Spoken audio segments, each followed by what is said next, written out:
exactly what they're doing. I'm like, so they realize how stupid this is. Like, they acknowledged it, but still did it anyway. I just wanted to see where they were going with that line, with that story. I was waiting, Stan. I'm like, there's gotta be, like, what's going on with the Roselle? Like, there's gotta be fucking something. Like, it can't just be this dumb. But no, it was just that dumb. Yeah. Okay. So, like, I don't know. Like, the combat's fairly fun. Yeah, I enjoyed Triangle Strategy is the weird exception where I enjoyed the combat and not the story. Like, most days, fuck the combat, I'm all in on story, you know, but like... Yeah, it was just, yeah, it's, I've had, like, I haven't felt like I had to, like, power through a game as hard as this game, I think, ever. Moose, are you not DMing today? I am. I noticed that you're the white player. Oh. I mean, that happens with you as well on your table from time to time. Yeah, I was tempted to maybe just start skipping through anything that wasn't combat, but I'm in like a sunk cost fallacy at this point. Yeah. Where I've probably put in close to like 40 hours into the game. You got to be getting close to the end then. Anyway, it's maybe 50 hours long. Maybe I tried to be fairly vague about what I've said so far, so that if Moose does get it, that didn't really ruin anything even remotely worthwhile. I'm just saying. I mean, to be fair, like the political intrigue in this game also feels unbelievably ham-fisted, because it's like, from what I can tell, the thesis statement of this game is, sounds good. Everyone's a greedy, awful, self-interested piece of shit that will do literally anything to justify, or not even really justify, doing the greediest, selfish, horrible piece of shit stuff that they can think of at any given moment. Like, it feels unredeemable as, like, who in here has any, like, sense of relevance? I don't know. It's weird. What do we remember from last session? Heist.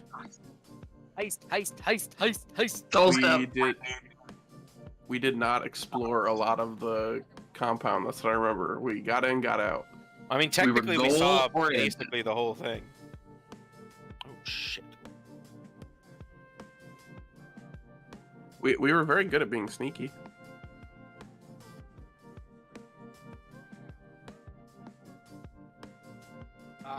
Nick left before we found what we were looking for, because he apparently, Marston found something that was I left damning. I left when we found what we were looking for. You guys stuck around to look for other stuff. Oh, I thought we were looking There were 2 heist goals. Yeah, there were 2 quests.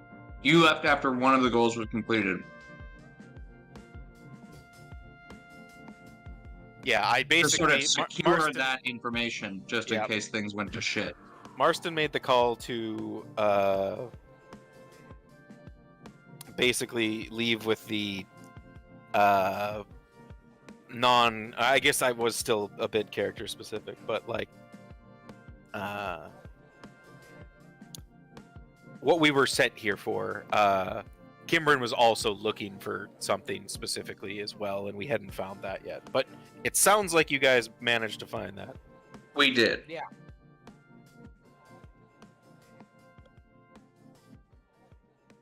And then the DM found things he didn't know he was looking for. The friendships we made along the way. In other campaigns. What? In other campaigns. Nothing. Something mechanical beasts. Something. Silas. So I didn't even realize I had doubled up on an important name. I thought the whole time, Cameron, that Steven was saying that, like, the basilisk was here. And I was like, what the fuck? I would have shit myself. The basilisk war droid that Alex's character found in the Star Wars campaign was also named Silas. Yeah, so I thought he was talking about a basilisk war droid the entire time. That's really funny. Any Yeah. The heist was a success, and you guys exfiltrated out into the mountains using the ventilation.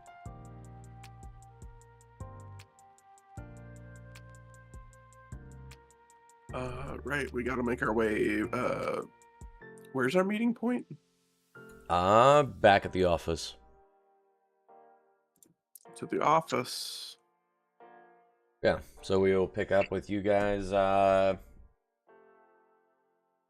popping out on the, mountainside, seeing Marston down a little ways, since he had a couple minutes head start.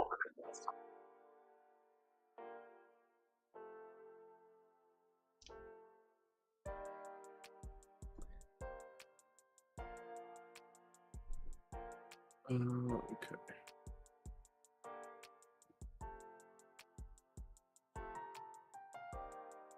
Oh, are we?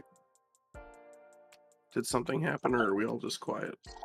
I think we're all just quiet. Where are we exactly? Out in the mountains. The ventilation let out on the other side of some of the rock formations that flank the entire city. And so now the just general goals: get back to the city, get to the office, meet back up with the Hoplon League representative who gave you the mission, and then give him the ledger.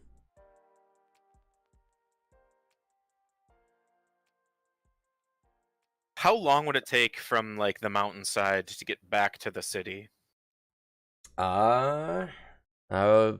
Give me a, let's see, survival check, finding a path. No, I'm asking like mechanically because I have a spell active and I'm wanting to know if it would be worn off by the time. Probably a couple hours. Okay, so yeah, I'm pretty sure my spell only lasts like an hour. So. Oh, pass without trace? No, I've got a disguise self up. Oh, gotcha. I look like the one researcher guy, remember? Right. Yeah, I was just curious if that would still be up here. Yeah, duration 1 hour. So yeah, by the time I hit the city, I would look like myself again. I believe that is just a once a day thing. That oh wait, no, you're not a warlock. Never mind. It is a racial thing, actually. It's the type of tiefling I am. Ah, gotcha. I believe it's a once a day.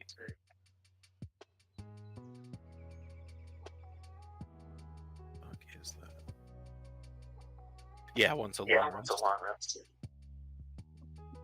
Okay, dope. Yeah, I would just start. I mean, I guess I can still make that. What was that? Nature check you said? Survival. Whoever's leading the way. Well, I'm like however long ahead of the other group. A couple minutes. Oh, okay. I didn't realize it was that quick. Yeah, we got out almost right after you.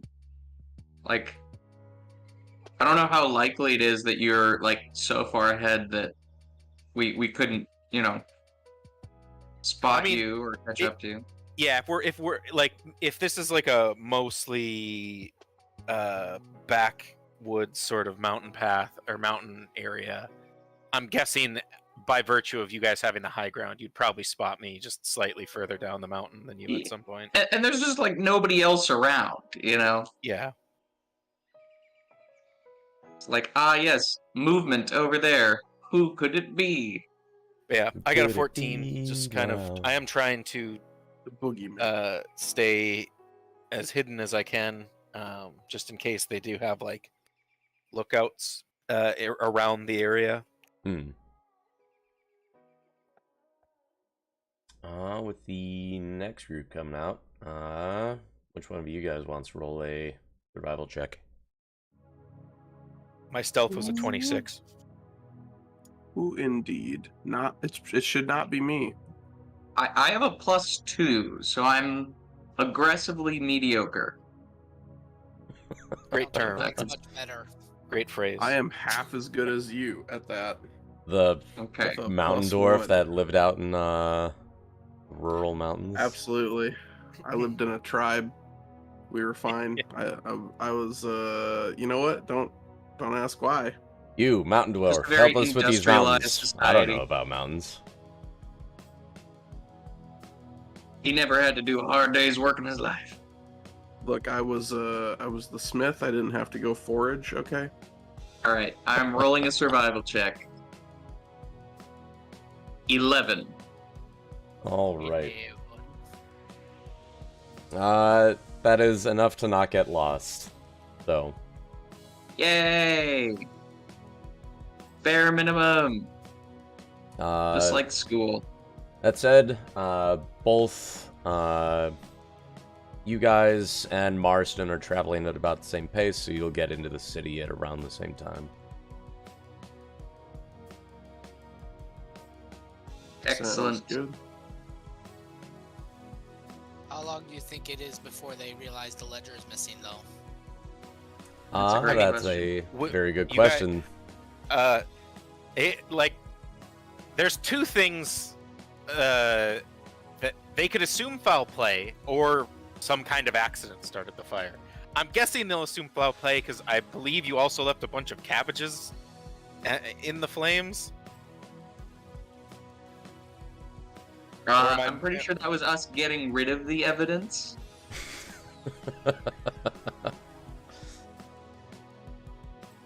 Dr. Palmer is at the remains of her office, and she's looking down and just wonders, how did they find my secret cabbage stash?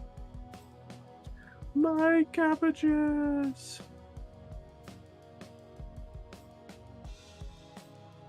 Yeah. About an hour and a half passes as you make your way over stony outcroppings and back into the city. There's no real set path where you are. It's mostly rough going, but thankfully the distance isn't too far.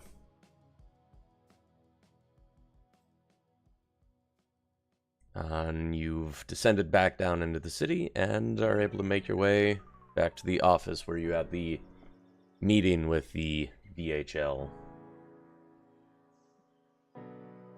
Ah, yes, our clandestine meeting.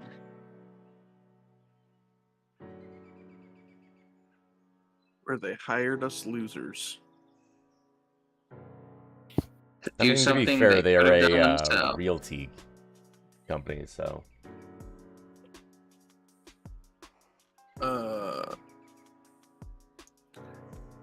Alright. Well, shall we go in and present what we found? Yes, as quickly as possible. Yeah. We don't want to get caught with it. Kick down all the doors. Okay, if you say so. No, wait, I forgot we got this guy in our phone. Kicking down doors is a distinct capability now for you guys. Yes. I'm wonderfully capable. Just I'm like they did have like a receptionist or someone who let us back last time, if I recall. So I guess just say we're here to meet with our illustrious contact. The receptionist is the same one you had seen before. She greets you with a warm smile and directs you to the office.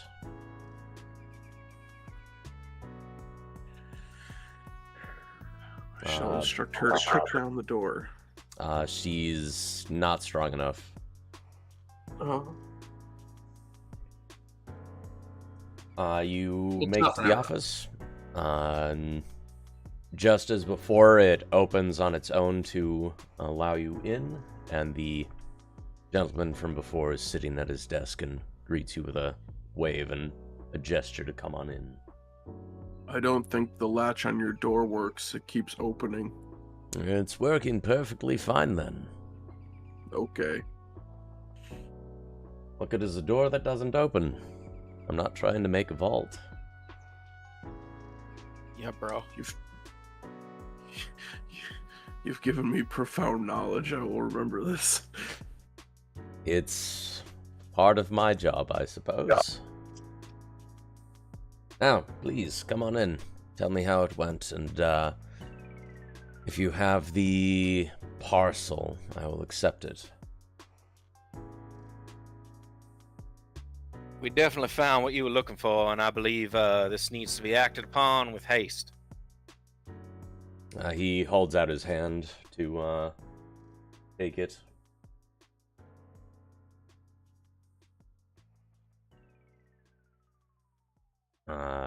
Once he has it, he thumbs through the pages for about a minute. A look of concern growing on his face, and finally,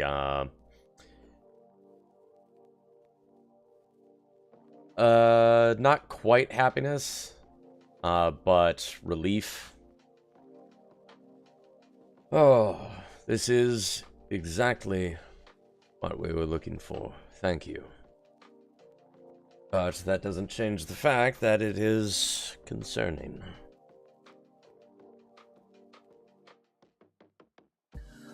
Did you run into any issues in the lab? I believe our presence was successfully unknown. We did overhear a meeting, and I believe, and I kind of point out the name, and I provide the full name as well. This individual here seems to be bankrolling the operations. I'm not sure in the larger sense or just locally here, but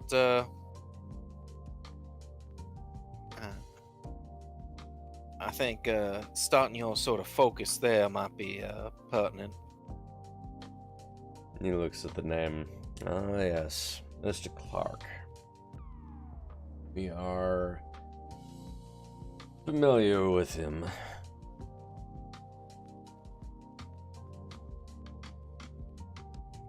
It is good that you were able to make it out. We had heard an alarm that started in the research section, and we could only assume that it had something to do with you. But they're calling it a misfiring of some of the safety regulations, so they are keeping it quiet for now.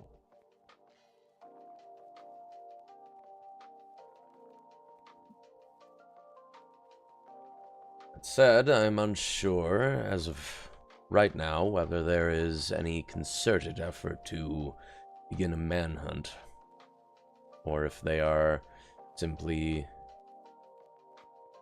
assuming it to be an accident. But if I were a betting man, I would say by tomorrow there would be more eyes out on the street trying to figure out who caused the commotion down in the hot labs. It would be best if we didn't interact from this point on. I was going to keep suggest suspicion the same off of thing. both of us. I'm glad that we got what we wanted. Oh, yes. And I assume you, by that same measure, were able to find what you were looking for. Indeed. That is good to hear. I would have felt bad if I was the only one that came away a winner in this.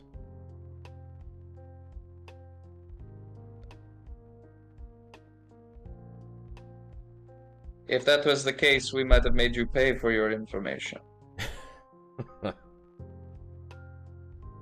On that note, he reaches into his desk and pulls out a small pouch, begins to count, and sets down 100 gold coins. What is this?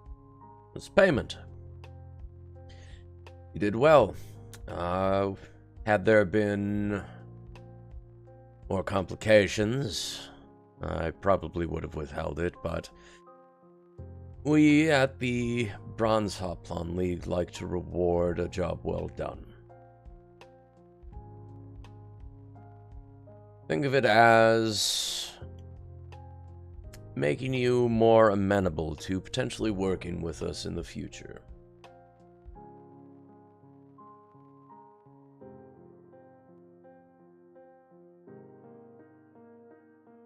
I kind of look him in the eye and you swear to me that this is all on the up and up. I believe I trusted you originally, but knowing exactly what's going on in there,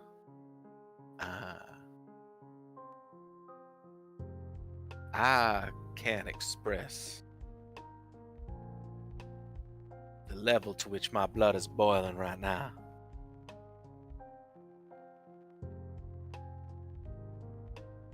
He laces his fingers in front of him on top of the desk and leans forward. Mr. Marston, I swear to you that we at the Bronze Hoplon League are solely interested in curtailing the efforts of the consortium.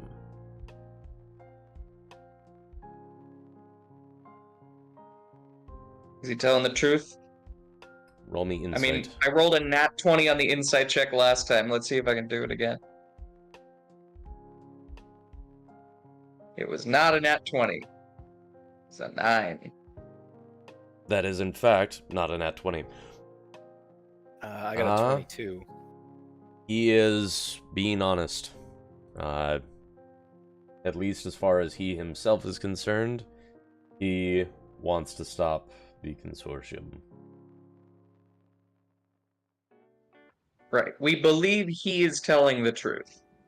That said, he's also a part of a large shadow organization. Yeah, that's the part that concerns me.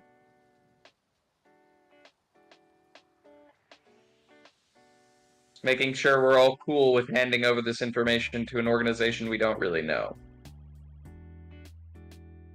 Oh, we didn't have the information. They didn't have the information before. We didn't have the information before. If nothing else, it seems like a mostly neutral act. Well, I think it works out for everyone that we're about to leave town, and I hope to hear good things, future tidings. Of course. And now, I will wish you well, remind you to take your payment, and I wish you safe travels.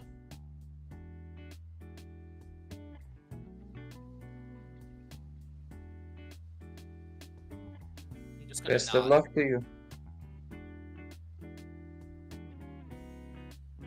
The door swings open to let you out.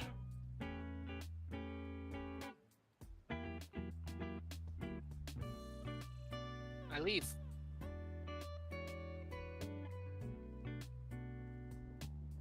Kick down the door. Kick down the open door. I like it. On the way out.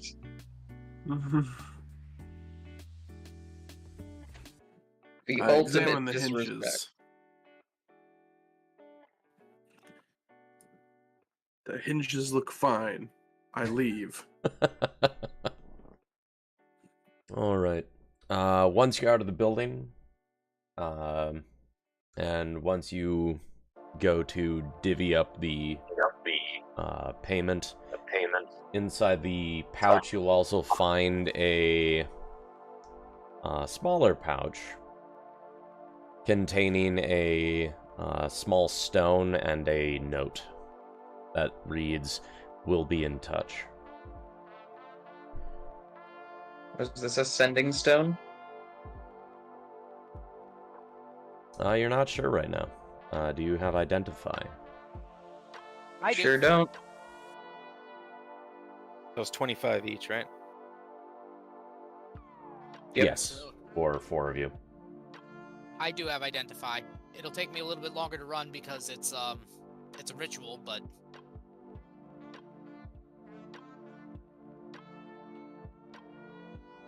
Yes, I do have identify. All right. Yeah. Biffy. Once you have a minute, you'll be able to figure it out. It is, Figured in out. fact, a sending stone. How long before the ship leaves port? You have about half a week, a couple days.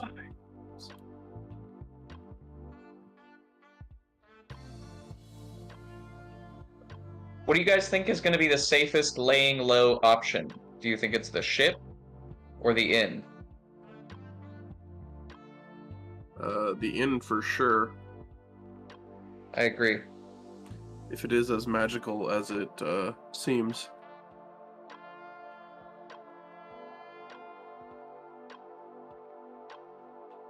Not to mention, anybody looking for somebody who just got away with a heist is going to be looking at the docks. It's a possible means of escape. Yep. Steven, as we move back through the city toward the inn, I want to make sure that we're not being followed. All right. Roll me. Let's see. Would that be investigation? Roll me perception.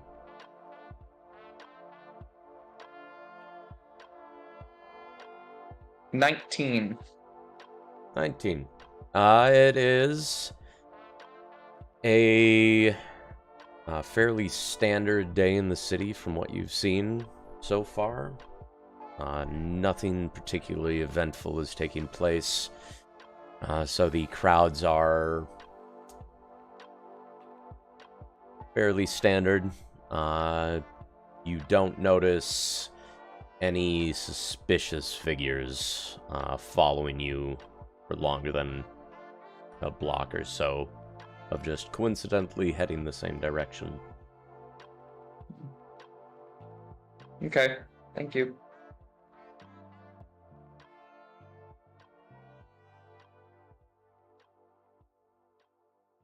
Well, other than that, just not draw attention to ourselves. Everybody else is able to continue on doing the downtime activity stuff we had done the session prior. Shit, yeah, this was an extension of downtime. Yep, this was you doing crime downtime. Alright, now I'm gonna go get beat up. Yep. The next day you get word that Igneous is in the hospital with a concussion. Got slammed by Slamcules. He's got a bruise in the shape of a backhand on the side of his head. Yep.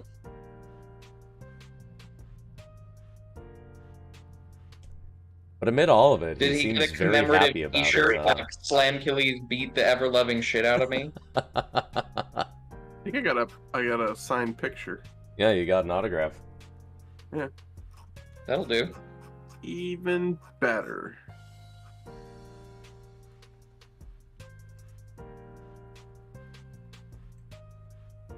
I will cherish that. And it's like one of those really like hokey, like over-the-top pictures of the wrestling star where he's doing like an exaggerated pose with like a thumbs up and a smile. Burt Reynolds pose.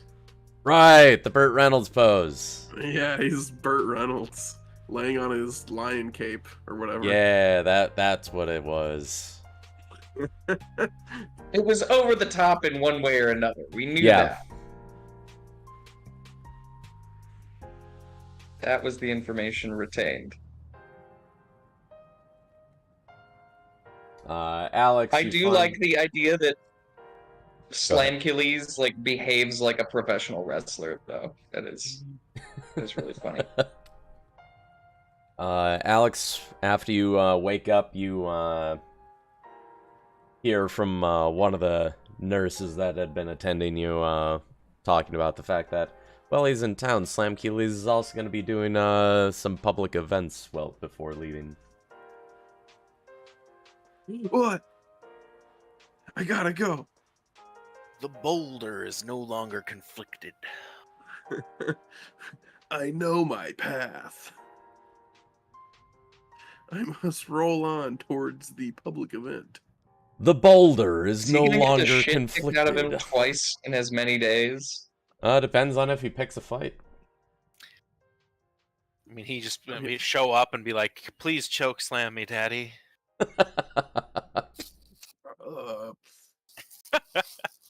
Yeah, he is doing a show for the troops over by the barracks.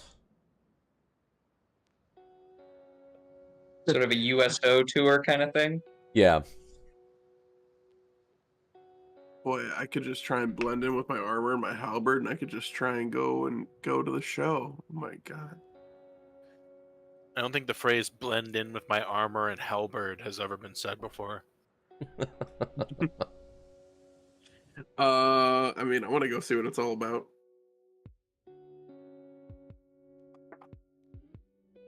You have piqued my interest. What's everybody else, anybody else want to do any, like, one-off stuff before we, just direct back towards the contract signing?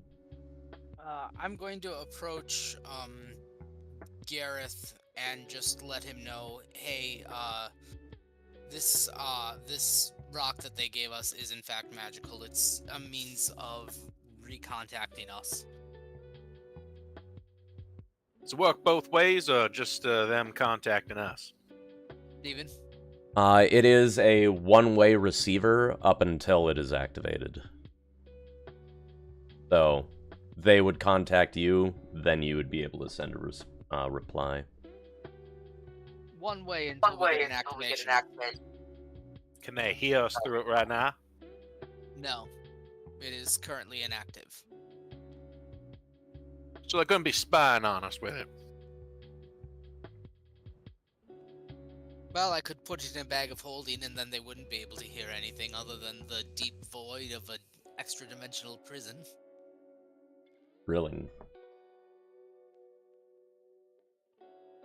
Probably the best. I will take one half of a sending stone and put it into my bag of holding.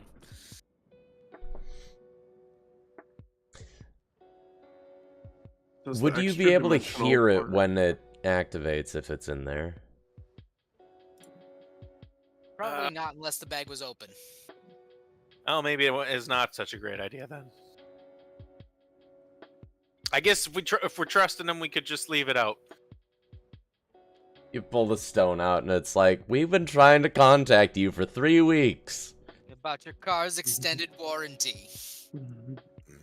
Yeah, It's they just your gave ship's it power to a supply. robocollar. It's just been doing like a loud klaxon sound for like weeks on end. Finally I like open the the idea bag. of a warforge that just collects one half of sending stones around the universe and just uses it to call people and ask them and telemarket them. Oh, it's funny because he'd be the one with the extended warranty. Yeah, but he'd also be a robocollar. He's like, how's the He's like, my extended warranty is expired. Would you like to hear more? Can you supply me with a new extended warranty? I am in need of warranty.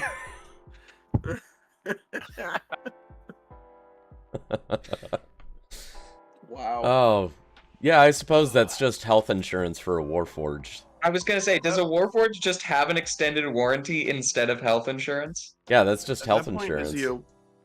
At that point, he's a warranty forged. No. Ugh. I knew that would bring You ruined the whole it. thing to a halt. You ruined it. Thank you. I'm going home. You ruined it. All right. See you guys in a couple weeks. Okay, I've got it. A gnomish artificer who just sells warranties on various pieces of arcane equipment.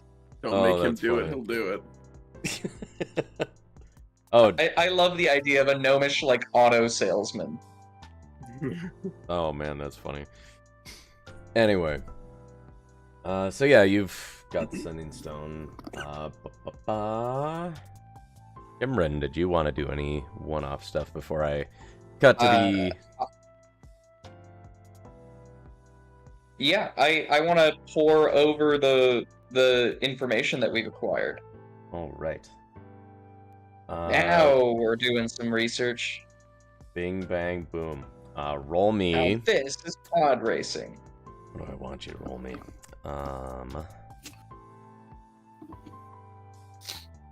Roll me. Potato salad. Like Investigation. history, investigation. Yeah, investigation or history, whichever you prefer. They are both 0, so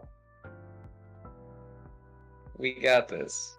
Boy, do you want any help on that history check? I would love some. If allowed.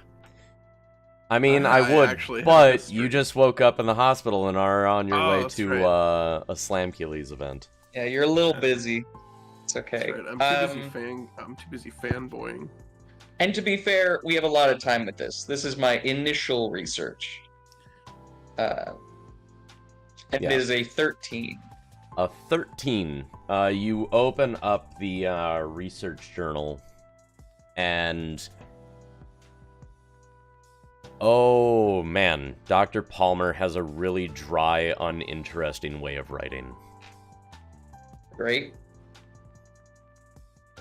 After I grew up in about a monastery, son. After about That's 10 what minutes, charcoal your versus eyes ink. glaze over a bit as you begin to parse through some of the bits of information of her just stating observations about the types of birds that live around Vilrosmere, despite it being a supposedly cursed location and driving away natural life. I'll just, make a little note to myself. Birds, ? That'll come in handy later. Just remember, if it flies, it spies. Birds aren't real. Wow. Real fake birds. All right, you are pouring over that stuff. Alex, you make your way over to the barracks.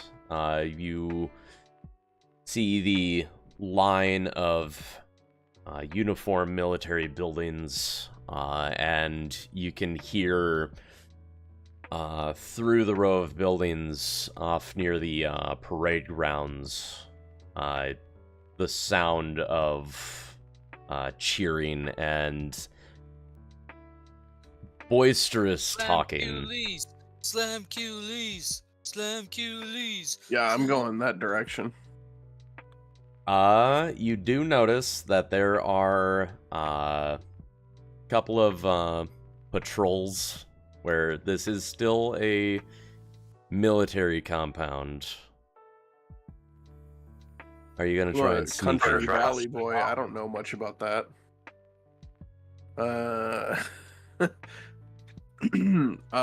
From what I've learned on my experience heisting, now that I am a pro at sneaking through heisty areas, I'm gonna wait until a patrol passes and then walk behind them, like I'm gonna slip by them.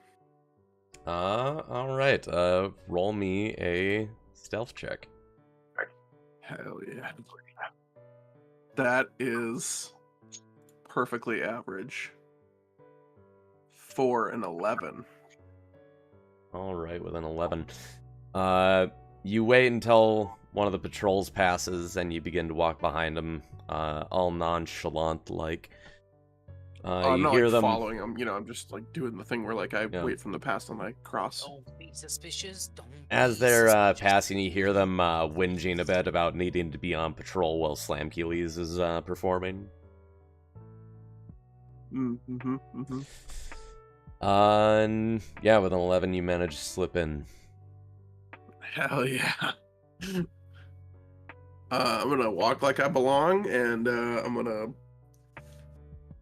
approach probably the back of the crowd, if depending on what direction I'm approaching from. You come up on the crowd. You notice there's a number of individuals that aren't in military uniform. They're still in plain clothes. You also notice that some of the families of soldiers were allowed to attend. Okay. So, you won't be too stuck out. And as soon as you find a dwarf-friendly spot to see in, you see Slamkeely's standing in the middle of the sort of dirt-covered training grounds doing a presentation. He has two soldiers in twin headlocks on either side of him. As he's... what was that? Classic Slamkeely's. And he's just, turning around, chatting with the crowd, as the soldiers are trying to pry their heads out from under his arms.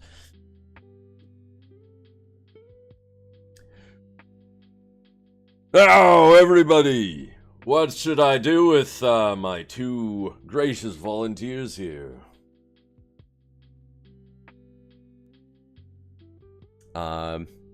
You hear a couple shouts. Do the spin maneuver!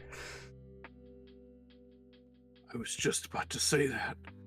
Oh, the spin maneuver, huh? He jostles the two soldiers forward, grabs both of them by the back of their collars, and begins to spin like a helicopter. Their legs fly out, and he lets go of both at the same time, and they go flying off in opposite directions. Now, do I have a volunteer for my next demonstration? Oh, he's all about this. Me. Ah, yes, the young lad in the front here. Is that me? Yes, he points at you. Oh, God. He's not actually going to point at a child. All right. All right. I will hop up on stage. He looks down at you, cocks his head a bit. Do I know you? You look familiar. I am well acquainted with the back of your hand. That doesn't narrow it down. I am recently acquainted with the back of your hand. I'm a big fan, sir. Ah! Well, come over here. He puts his arm on your shoulder and begins to pose. Smile, there's going to be a picture taken. He Okay. stands still for a small second. You see a flash, and he begins to... There's a giant awkward smile, like it's like... I'm picturing the Michael Scott awkward picture from The Office, where he's shaking hands with... Similar, yes. Now, this is what's going to happen. I am going to pick you up, I'm going to spin you around, and then I'm going to slam your head into the dirt. Oh. Won't that give me another concussion? Oh, no. You see, you're a big fan. So, I'm going to let you in on a secret. A lot of the fighting that I do is for show. Oh. So, you'll be just fine, I promise, this time. I gotcha. And that was how Igneous got brain damage for the second time. Alright. He puts both of his hands on your shoulder. You ready? At any point in this maneuver, if there is a chance for me to, like, reversal it and, like, get him in a suplex, I wanna do that. roll me an athletics check. Hell yes. Now see, that's how you get Yes! brain damage. Yes, it's a 25! Jesus. I rolled a 19 plus 6. He begins to showboat to the crowd a bit. And then, as he swings in to pick you up, he gets you into a good elevated position to where you can actually reach his very tall physique. And, yeah, you get the reversal off. Hell yeah. Definite showboating. Just gonna... That's how it's done, big man.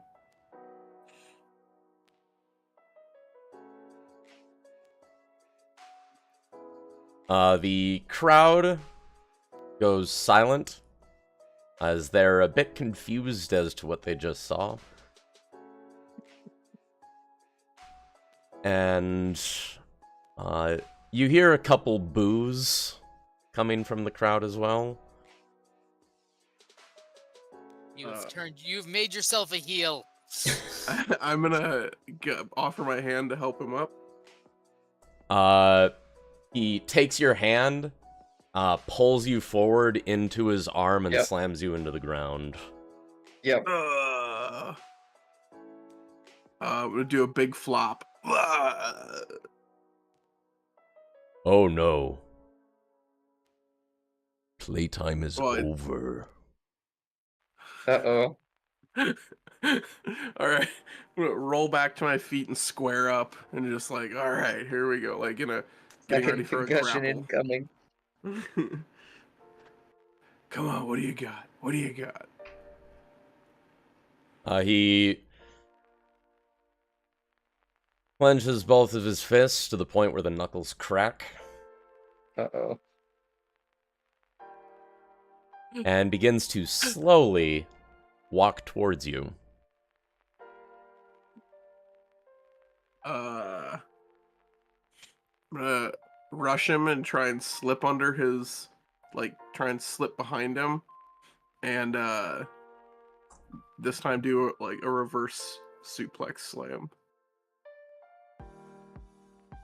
or over the top, where I throw him over, where I lean backwards and throw him over my back. And then I want to reverse somersault to do a pin.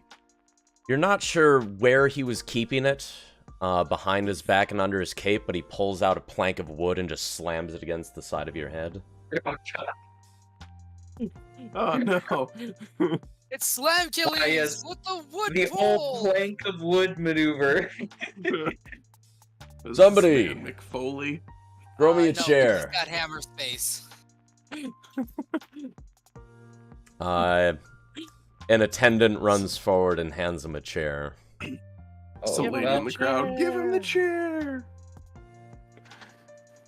Alex, I want you to roll me an acrobatics check. Oh boy. That is a 9.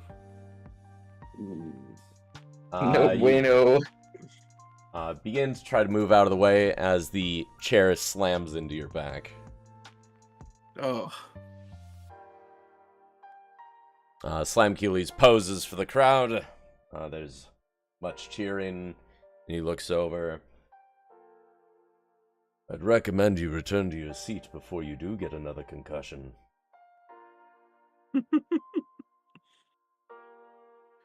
Yeah, but it was a good show.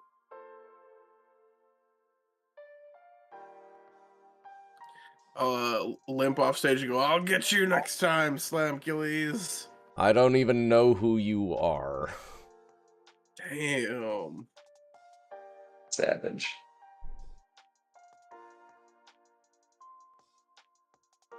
And I will just sprint away.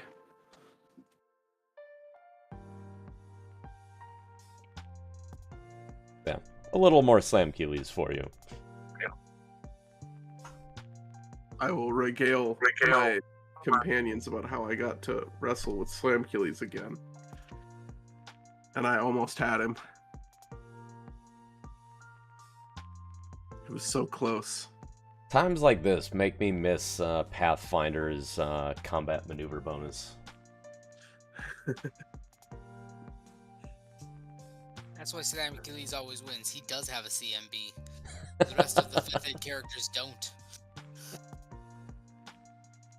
Oh, Playing what's with the that? old Your combat systems. maneuver defense is 0? Oh, well, that's too bad.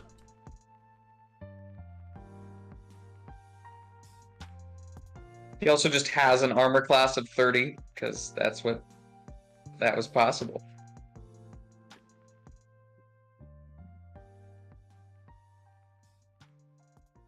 Bare-chested, he has an armor class of 30. Yeah, he just has like a 15 natural defense.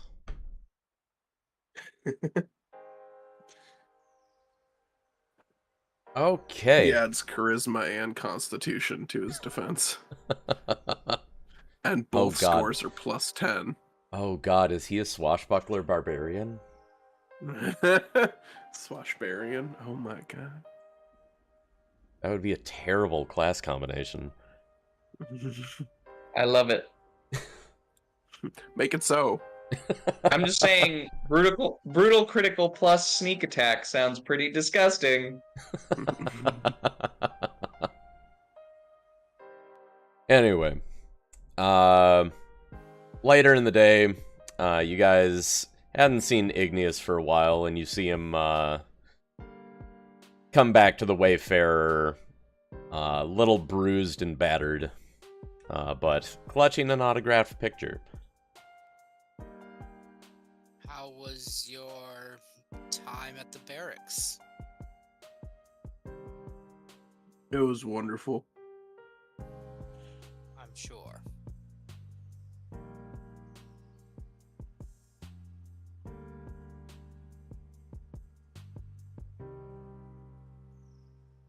Steven, any noticeable signs of head trauma from Igneous? Well, there is the bruise in the shape of a hand on the side of his head. That was there before, though. Yeah, as long as there's no, like, bruise in the shape of a chair, I think we're okay. Nothing defined. There is still bruising, but the most defined one for head trauma is the hand. He's fine.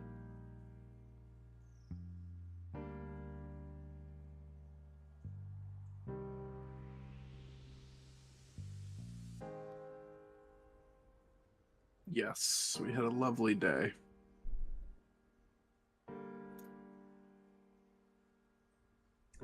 Yeah, that is for that, Alex. Now you can assist in pouring over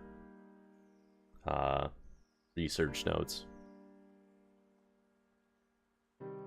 All right. Well, that wasn't very good. I'm still suffering from a concussion. That's a total of 9 on my history check. You're holding the book upside down. Aw, come on. I have an intelligence of 10. I think I'd be holding it right side up. You've also got a concussion. I'm holding it upside down. Like, man, these words don't make any sense. What language is this? Common. Kimbrin is soft, pretty sure that Igneous doesn't know how to read now. Not until Wednesday. Like, I am a little disappointed you didn't get a nat 1 because it would have involved brain bleeds. No. Jesus. Sir, in a different game, I'm already suffering from sepsis. I don't need to be suffering from internal Sepsis? cranial bleeding. This Rafe's? Yes. Jesus. I got stabbed really bad. What's And got fucking sepsis. sepsis into D&D? Jesus. This man Hardcore does. shit. It is hardcore. Look, instead of just killing me, he was like, you have infection now. And I was like, fair enough. Anyway. Yeah. You guys spend the rest of the day trying to make headway on the notes, but you don't manage it.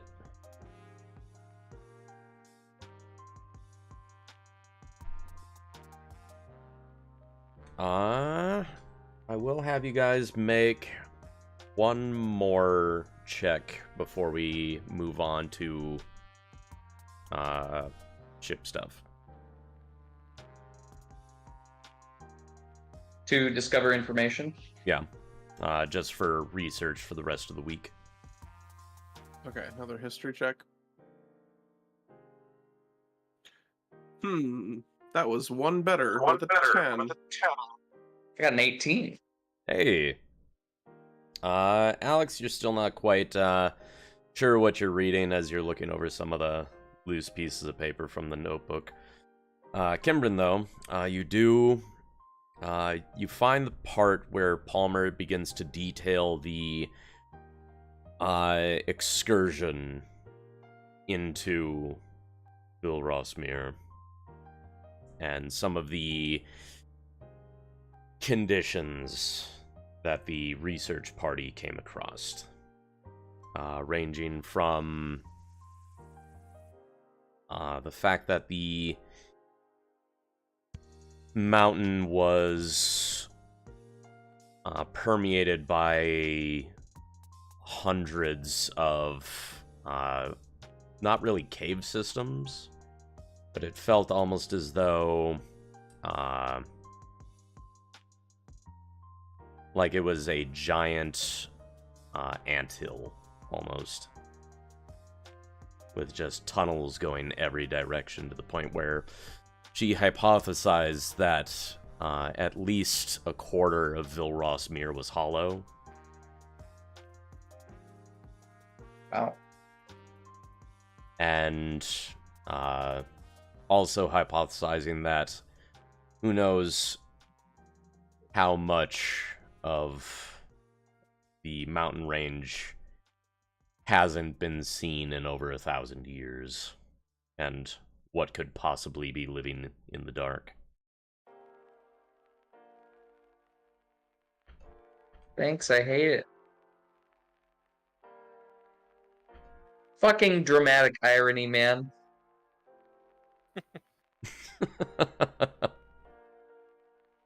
So My that's character what doesn't know shit, but I know what's going on in there.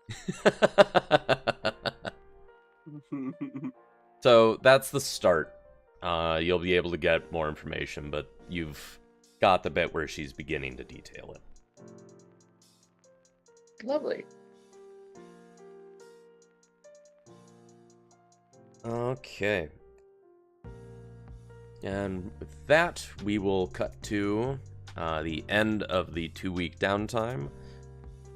It is the day and time that the captain had told you about, to come back and re-sign your contracts with the Endurance, if you are so willing.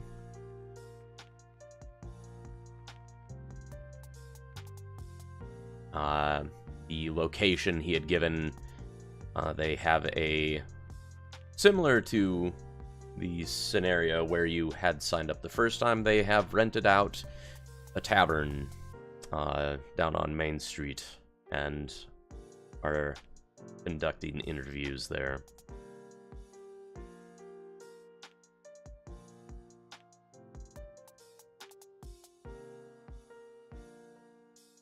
We have to actually interview again? I thought we kind of had an open invitation. You still have to sign the contract, where pretty much you just show up, be like, hey, yeah, we're here. And they're like, yeah, great, here's the paperwork.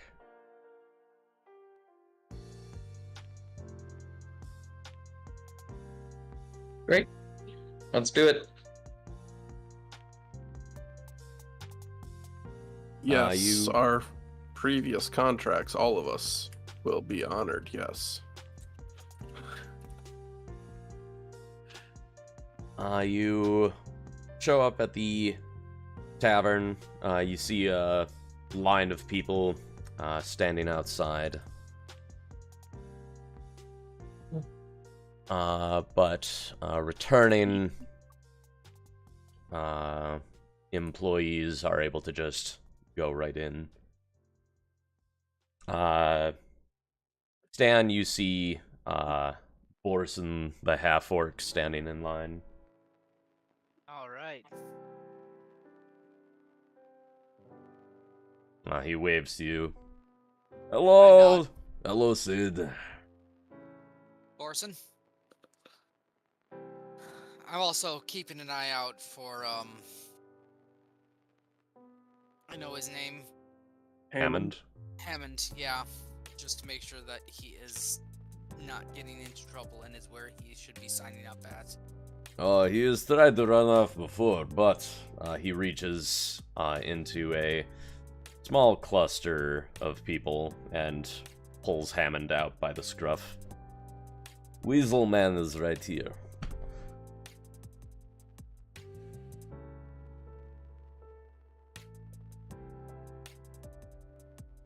Thank you, Borson. Of course. I watch him like mother hen. If Weasel gets too close to egg, I peck out neck. I would expect nothing less of you, sir.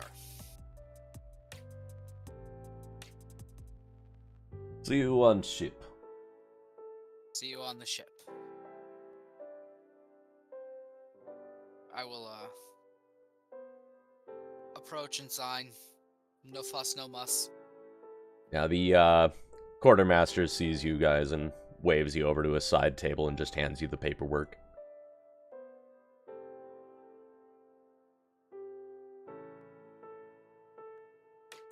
I sign away my life for another 6 months, or however long.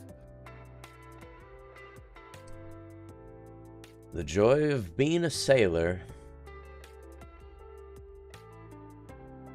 Yeah, I'm actually used to it, because like I said, that's what I was doing before I crash landed.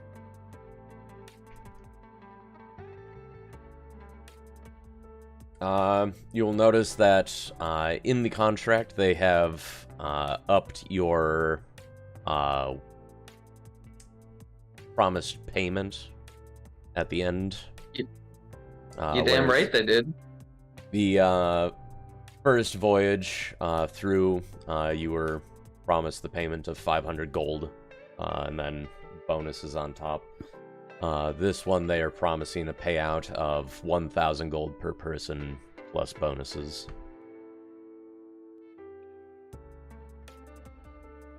Yeehaw.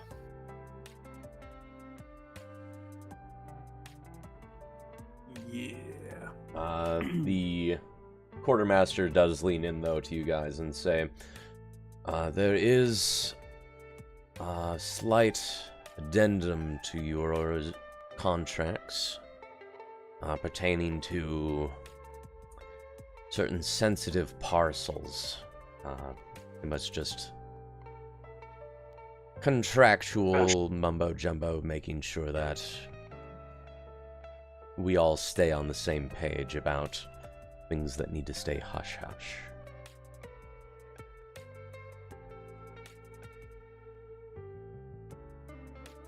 Are they making us sign an NDA? Effectively. Regarding the definitely not a lightsaber? There's that, as well as any potential future sensitive parcels.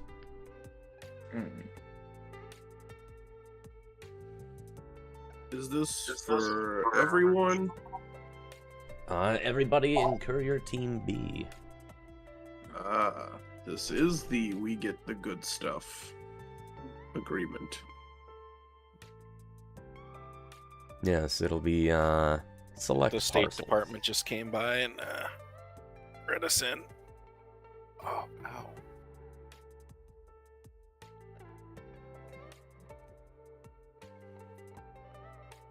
And once you guys have all signed, they will ask if you have any questions or things you would prefer having added to the contract.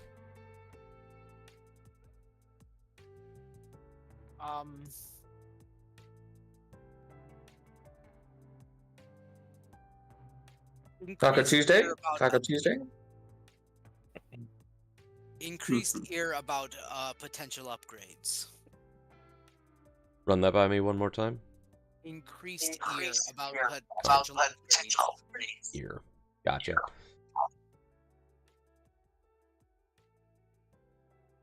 Well,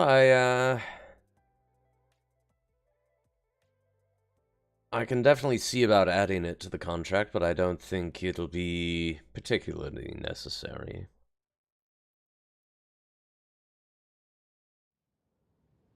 Elgavar, you might want to add a statement in there that if you find any of your previous crewmates, you have a short amount of leave time to go look for them, if necessary. That might be nice. I'd actually bring that up. I hadn't considered that. Of course.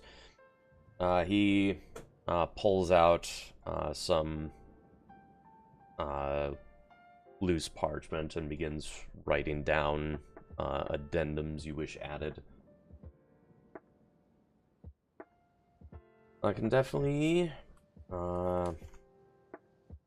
see the captain being amenable, so long as the added duration doesn't undercut the voyage too much. I would expect nothing less.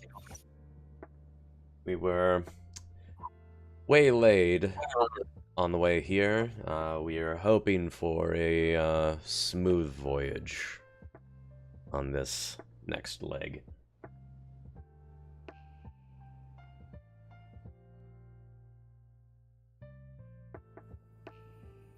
Couldn't hurt. We had quite the adventure so far. Yeah, it certainly makes for good stories, don't you think?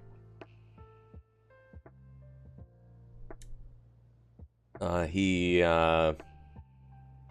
hands over the bit of parchment to Elgavar to look over, pretty much just detailing his offer of 1 extra day in port with proper Approvals or something. yeah. Like, if you strongly believe there is another crew member around, they are willing to postpone leaving.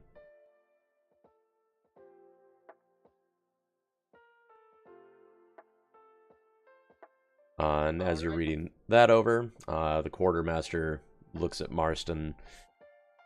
And did you have any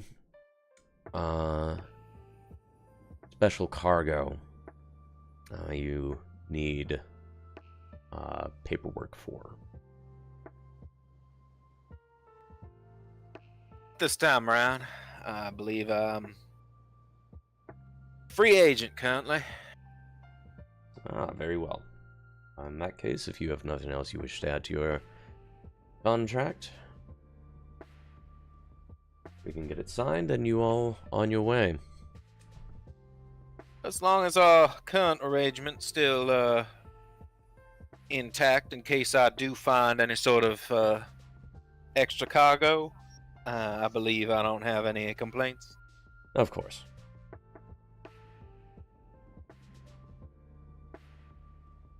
Then I believe we have ourselves a deal. Sounds good. He hands over quills to each of you.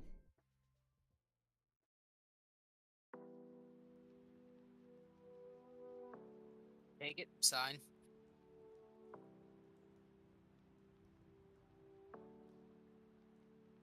All right, now that each of you is signed, we have a job for you.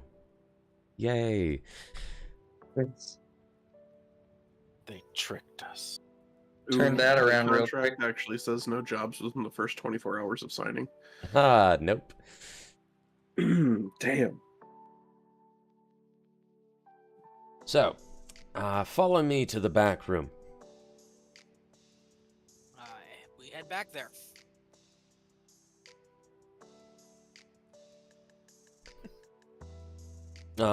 Once you're all in, he closes the door. All right. So, this is somewhat pertaining to the sensitive materials clause of your contracts. The captain and first mate are busy with the interviews right now, so I'm handling getting you on your way for it. This in particular is, we need you to run to the keep and pick up a parcel from the Duchess's advisor.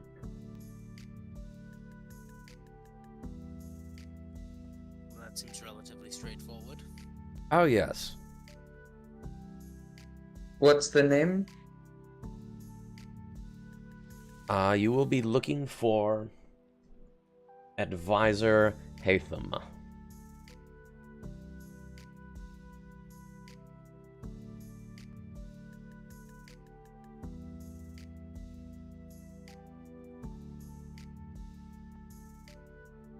Have you heard this name before, Stephen? Roll me history.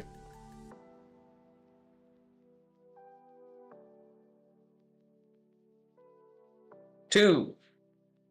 You have no idea if you've ever even heard the name Hatham before.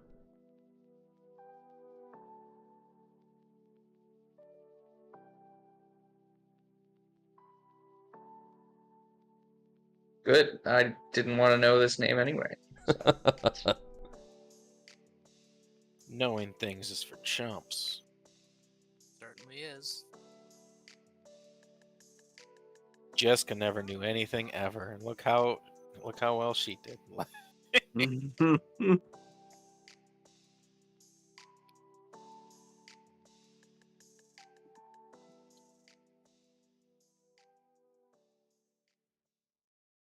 Anybody else wanting to try to roll? I know I'm not gonna know them. I'm not from the area. Yeah, I'm from the Mountain Valley. I don't think I would know. You'd Yeah, be good. surprised. Oh, Okay, what roll was it again? History. Okay. I've currently blocked my dice tower with my camera. Oh, that was actually really good. Okay, 22. 22. Let's see. I was mostly joking, but then you got a good roll. Would you actually know?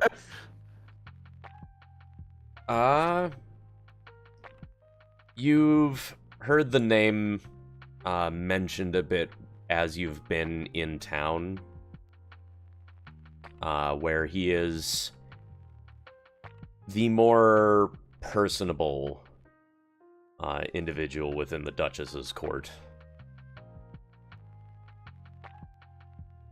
And many people prefer dealing with him rather than going to the Duchess.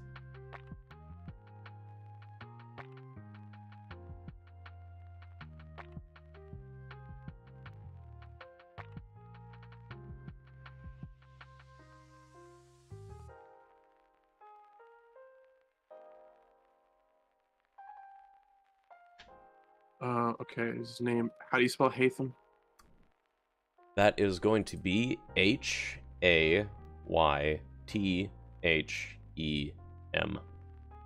Okay. I didn't want to assume it was just like it sounded. Okay. Okay.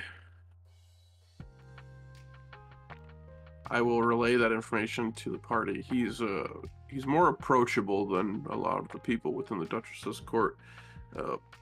It sounds like particularly her in particular. People prefer to talk to him rather than her.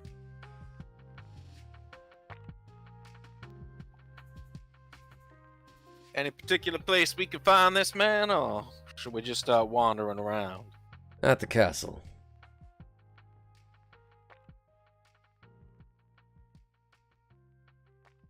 So, Well, I'm guessing we better get to stepping if that's holding up the departure. oh no, you still have a couple of days, just because we need to finish conducting interviews, loading cargo, and all the other side tasks we need to take care of. So, I'm sure the captain would appreciate a prompt execution of it, but feel free to walk rather than hustle. He hands you a letter.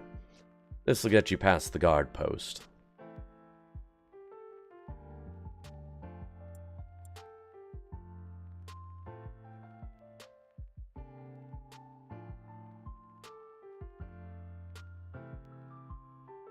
All right.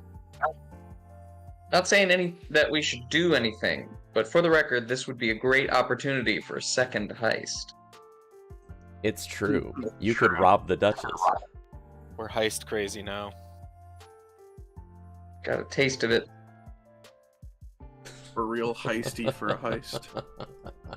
I need that thrill, Jack. You could break in the Bronze Hoplon League and steal the information on more heist information. Holy shit. Is that where we Heist for learn that heist. their name actually does stand for Better Heisting League? What if we Let's break make our in and way. just steal the information that we gave them back? They'll never see it coming. That is true.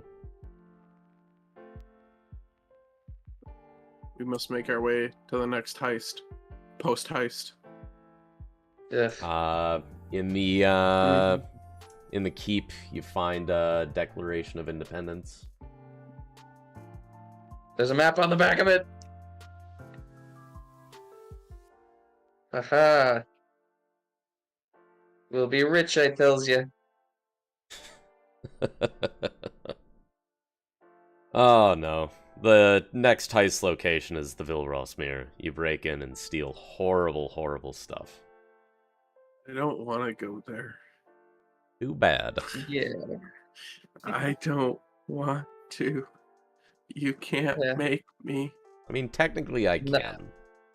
Oh Nothing no. in there sounds like I want to steal it. I don't like. Please, the horror-based locations have the best loot. In that case, I'm in. Okay, Igneous is just gonna become a loot goblin now, okay? Ooh. How many loots is he gonna steal? At I mean, he least can a only band's play one worth. at a time. Disagree. 4 limbs. 2 arms, 2 legs. You just set them down and just start plucking strings.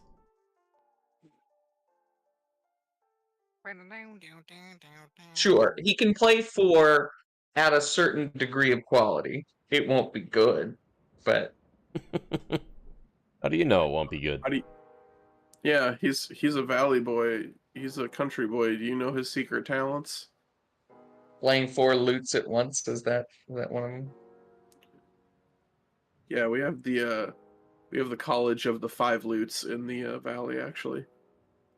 5 loops? 5. Shit. Using your teeth? Yeah. You're gonna have to figure it out. Okay. I don't want to.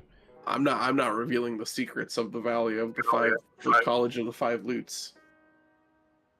It's a college now. Yeah, it's a Bard Homebrew. Hold on, I have to make notes for my world now.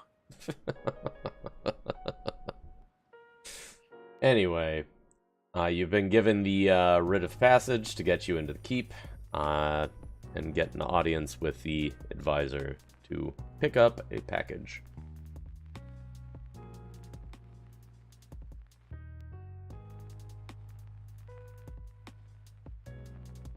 Get up all on that. What time of day is it? It is currently not early morning, probably about 10 Something o'clock, we're 11 doing o'clock. today, then. Yes. Oh, I didn't mention it, Steven. Can I take some time over the past couple of days after post heist, to just switch my armor back? Okay, yeah, no problem. That takes an action, doesn't it? No, it's a in between long rests. Oh, but in between rests. That makes more Yeah. sense. Yeah, no problem. I didn't do that, and I was like, oh shit, I need to not be sneaky and be tanky again. Why would you think you need to be tanky right now? Generally, that's the role that I fill. Is it? Different kind of tank. Okay. I am the group's off tank, okay? Yeah, like in Tyranny, Jezka was the main tank and Caspian was an off tank. True.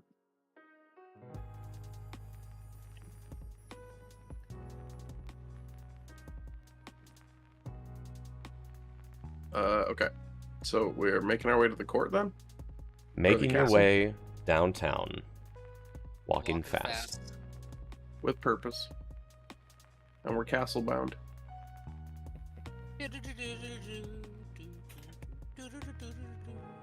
Right. To the castle. You exit out of the tavern, look down Main Street, and it's pretty much just a straight shot to the main guard station leading up to the castle.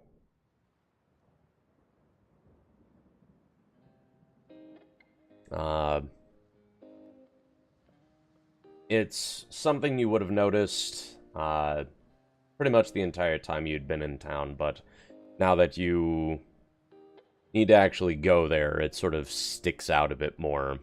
The keep, the castle, it's very tall and spire-like, looming over the city,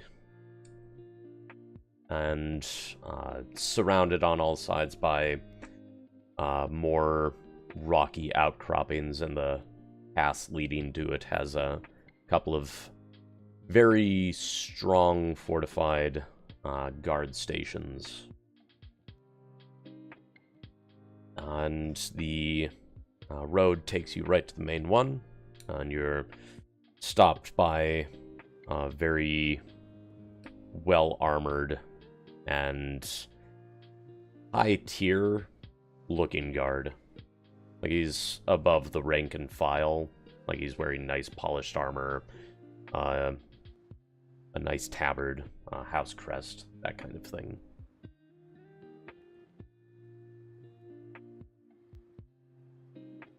He takes your writ of passage, looks it over, and then waves you through. The road takes you through a pass where on either side you can see carved into the walls are more almost stations for murder holes, where if you were attacking, you could be absolutely pummeled by arrows while passing through here. And you get to the second guard station, you're let through, and you're in the palace grounds. It is very orderly and unassuming. Everything you see is laid out with purpose. Nothing is out of place, and quiet.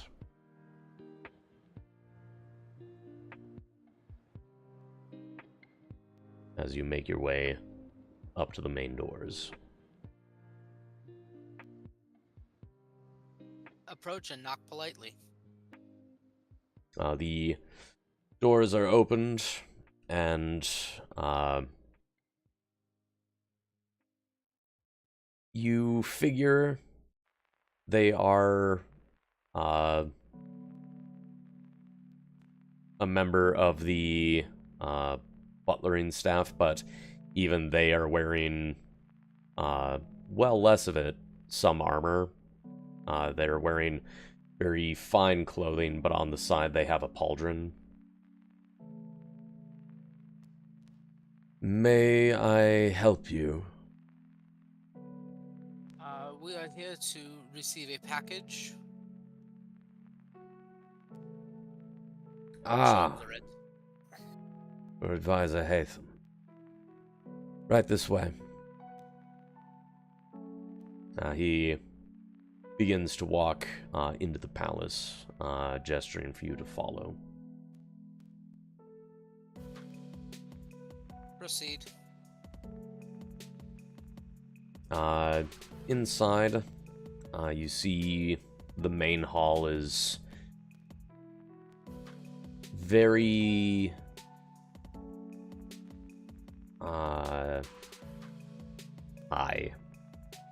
It's Like carved large stone ceiling. walls. Yeah, the ceiling is about 6-7 stories up. And the walls are lined with what look like stained glass, letting in a lot of very warm colors. You pass by a number of what look to be diplomats talking in alcoves as the attendant leads you to the throne room. Up a large flight of stairs, and then through a set of doors that are open and letting in more light. You come to the throne room of the old palace, where there's more dignitaries, a lot more stained glass, and a man who's on the low end of middle-aged, wearing very well-tailored clothing. The attendant gestures to him, says, "That is Advisor Hatham, they're right there." I thank him, and suppose we approach as a group.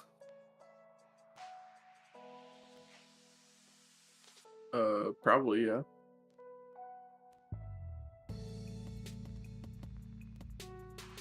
Unless anything indicates that would get us tackled or something, probably for the best. You do get some odd looks as you walk through, but nobody seems to have any intentions of touching you, much less tackling you.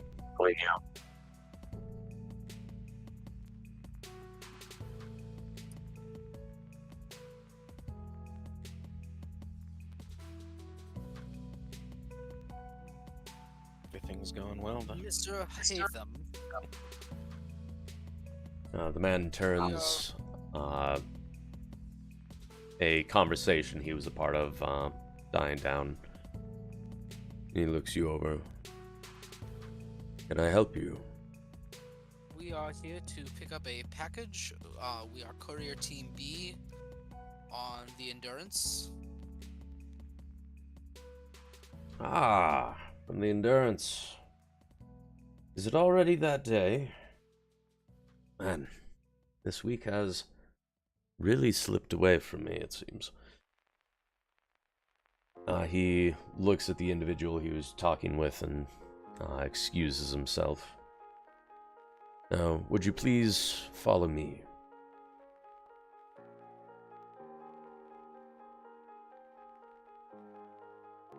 Follow in his footsteps. Now, I assume the captain and his crew have discussed some of the more sensitive aspects of their delivery system. If they've sent a new team, have you been filled in? No, we have not. Ah, I believe the captain wishes us to keep it that way. very well. I will not disclose Unless it is of a anything. volatile nature. Well, I had heard about what had happened with your delivery the other week and the volatile nature of it, so with luck, this one will not lead to the same kind of response.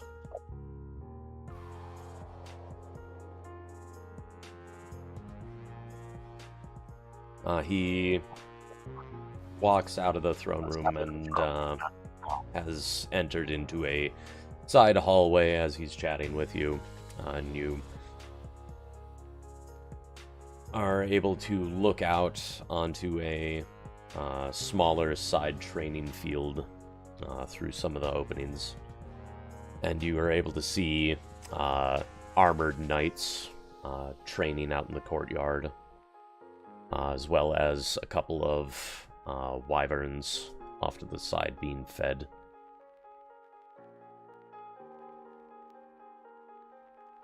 As he leads you down the hallway through a couple of smaller adjoining hallways and then into an office.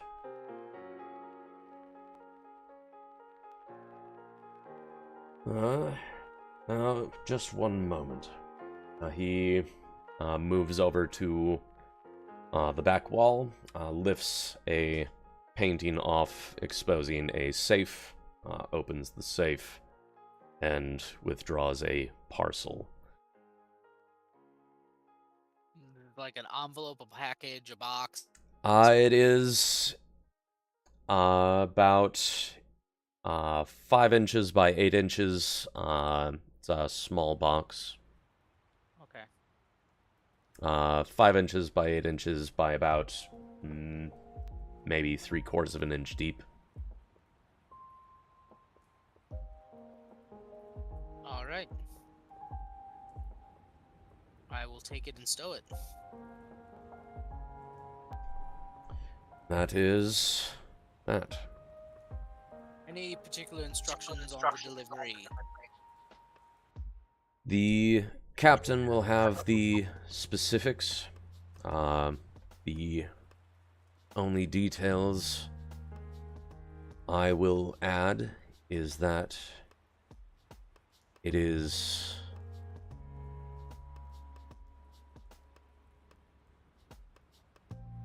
important that it is not opened until it arrives at its destination.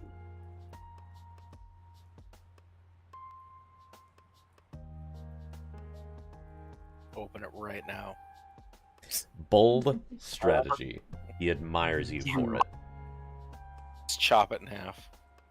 Less, just as bold, less admiring.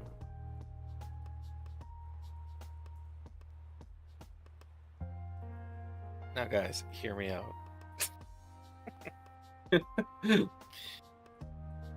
I've got a feeling on this one. Hear me out. Kaboom.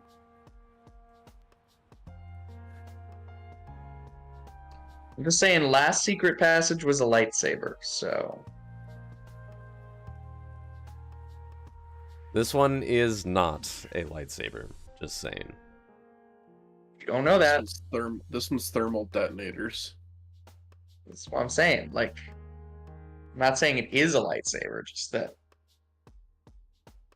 I'm not saying it's not Just a like lightsaber. that's the bar for secret passages right now. Packages, not passages. Secret passengers. Too soon?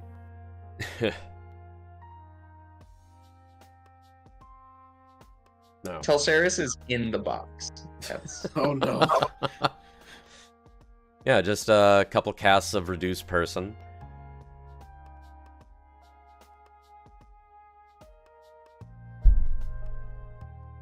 Now, if I have nothing else, so unless you have questions for me, I can show you the way out.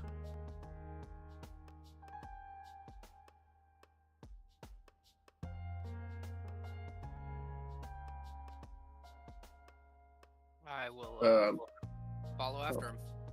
Yeah, I'm good.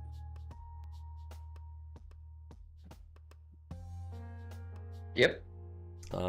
As he's walking, he turns to look at you all. I will say, I'm not used to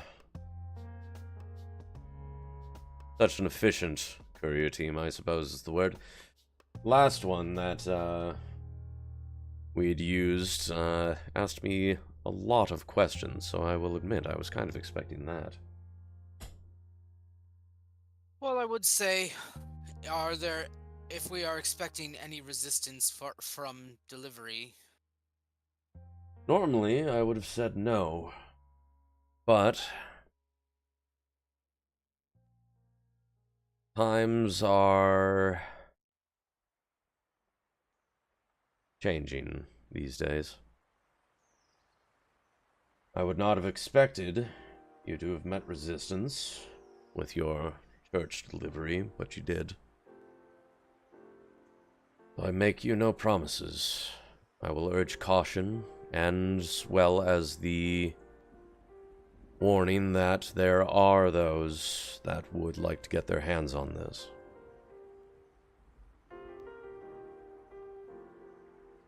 As such... Any information about the nature of these individuals? Something we might be able to expect or predict? Now that is the million platinum question. They are enigmatic, and we believe they are in several locations, keeping an eye on various bits of information that might be passing through.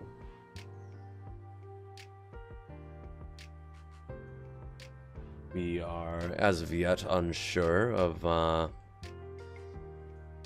who exactly can be trusted in some circles. This is... I don't want to say a test, but depending on reactions we get between this parcel and its delivery, we will be getting a better idea of the political climate.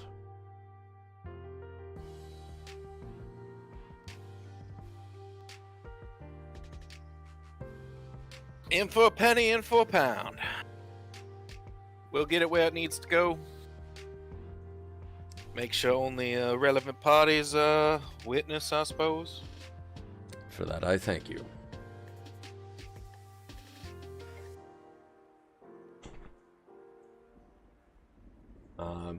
As you guys enter the main hall again, the advisor's demeanor changes a bit. He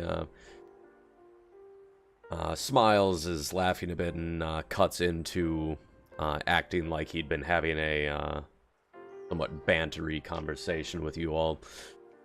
Anyway, that was the tour of the grounds, and this is the delivery I need to have you make. He pulls out a small tube from his back pocket and hands it over to you. I will take it and stow it with the others, with the other, not making any mention of the first one, and just casually make a thank you for your tour, and we shall make with all due haste. Oh, it's much appreciated. If my great aunt doesn't get that casserole recipe, she's going to bite my head off. Where every time I receive a letter from that woman, it's, oh, when are you going to actually get me the thing that I want for this year, rather than sending me just another paltry vase. You make one bit of good food and nobody will shut up about it. That's my warning to you. Very good, sir. Now, Be terrible cooks, I'll keep that in mind. safe travels. Hopefully the tedium of bureaucracy doesn't put you to sleep too quick. You have a good day, sir. Oh, it hasn't done it yet. I think I'm beating it, slowly but surely. And with that, he returns to a group of diplomats.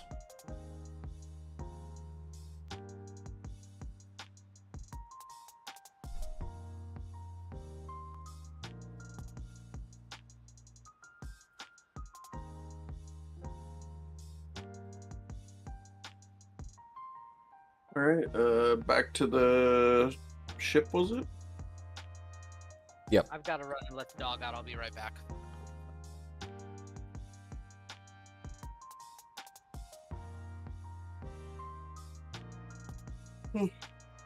Okay.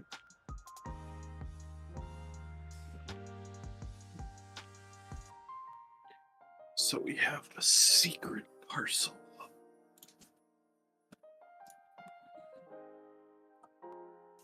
And a casserole recipe. Yep, you have a casserole recipe. Definitely the more important of the two. Undoubtedly. Okay. So what we need is for Sid to set up an X-ray machine so we can see what's in this parcel.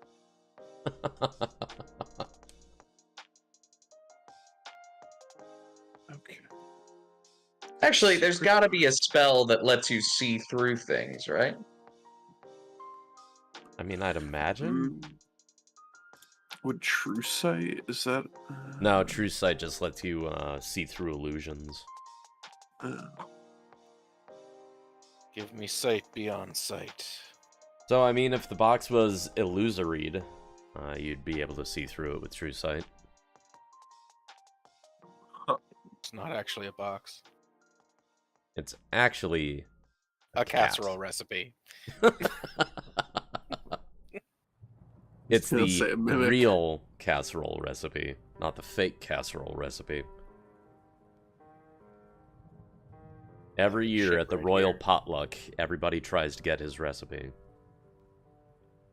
They'll never get me secret formula. Jesus Christ. I'm filled with regret at having started this line of jokes.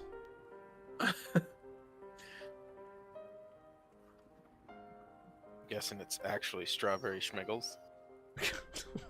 Look, I always gotta ruin it and bring us back to the topic at hand, okay?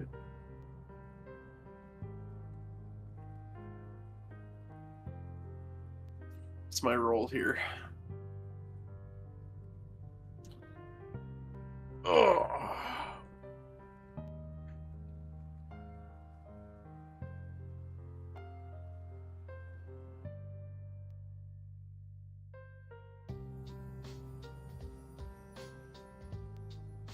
We appreciate it, you know?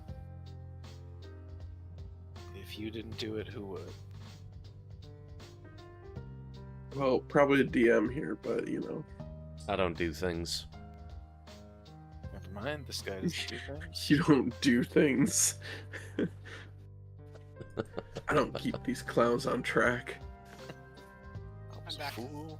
Like, I just gently guide you guys, and you just do your stuff. You do you. So yeah, you guys leave the palace, make your way back through the guard stations, and onto the street. Cool. Roll me perception checks. Perception checks. I can do those. As we're wandering through the street, we're just like, we've got secret parcels!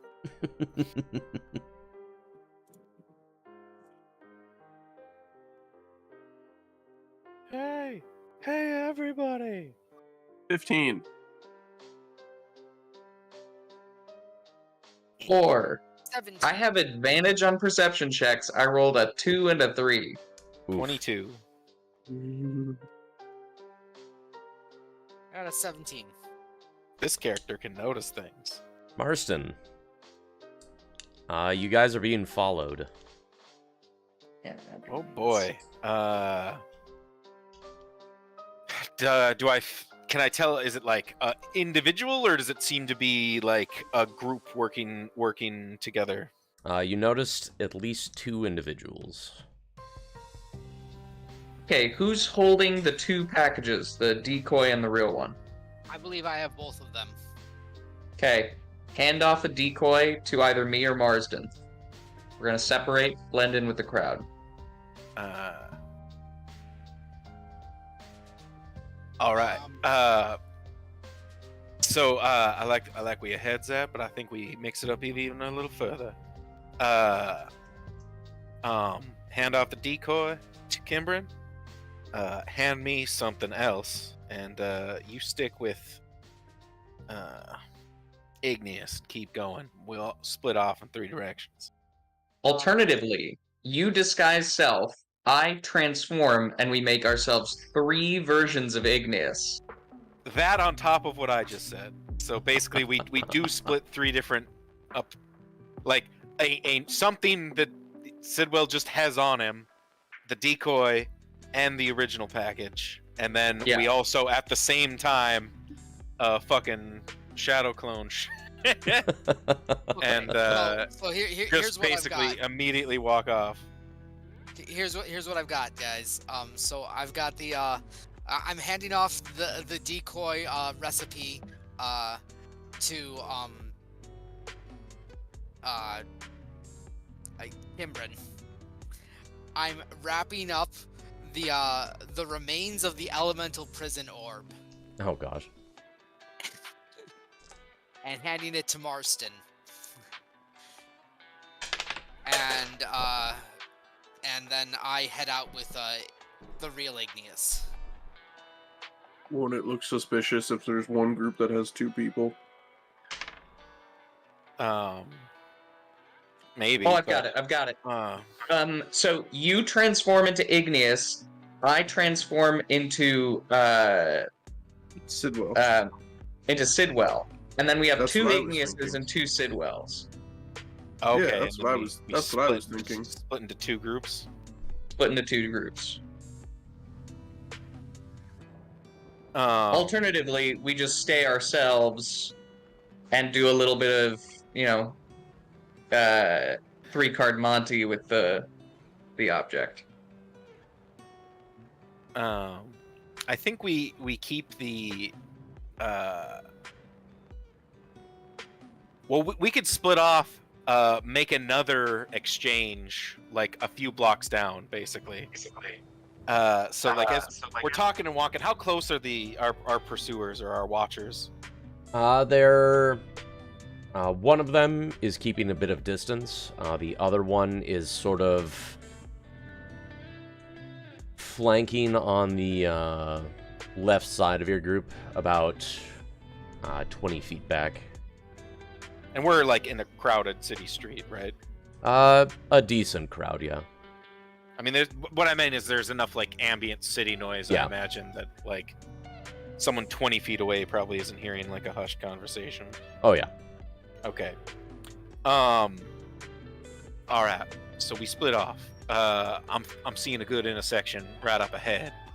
We make the exchange. We split off, and then kind of like looking even further down, or remembering back to like layout. I don't know really where we are in the city. Is there like a bridge? Because I know there was some rivers that ran through the city.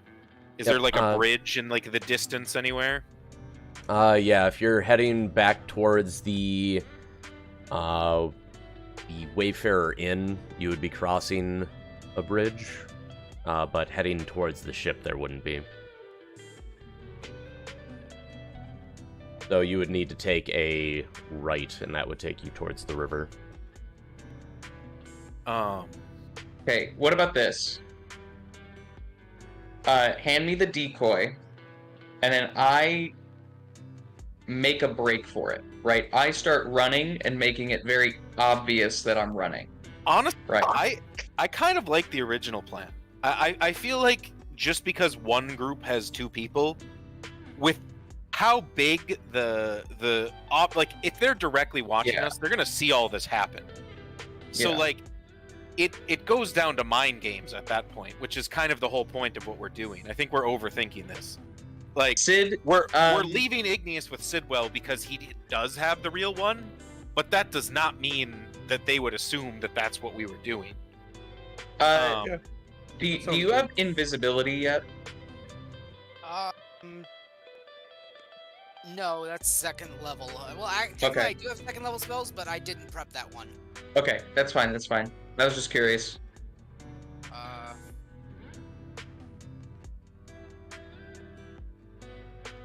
Because I was thinking you could try to blend with the crowd, but you're really ostentatious. No, I'm hella ostentatious. Yeah, no, I think you're right. The original plan where we both turn into Igneous, you hand us each a thing, neither of which is the real one. and we just both split off. Is the way to go. And then I think our goal meet at the inn, because if we can get inside the inn, in theory they can't follow us. Yeah, and at the very least, it doesn't lead back to the ship. Yeah. So basically, yeah, we're break, and then our end point is the inn. I think is our plan here. Okay. Let's do it. Yeah.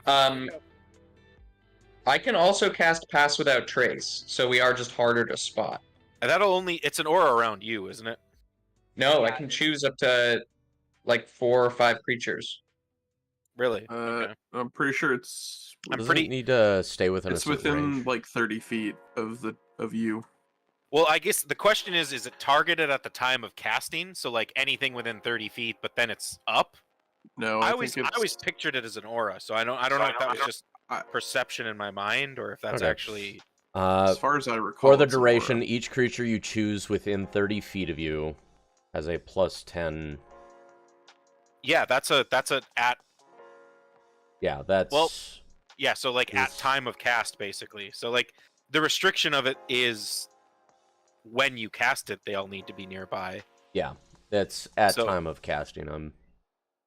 So if I cast it Yeah, now and then we split up, it will still work. Yeah. Okay. And then you'll just Well, then need I to think I should not do lose that. concentration. Yeah. That's fine. Okay. I think we have our plan. All right. Okay, so 3, 2, 1. and the plan activates. Kimbrin is casting Pass Without Trace. Marston is doing Disguise Self, and y'all are. Oh no, Passing. we should all do the don't cast without trace unless if we're doing it like at the moment.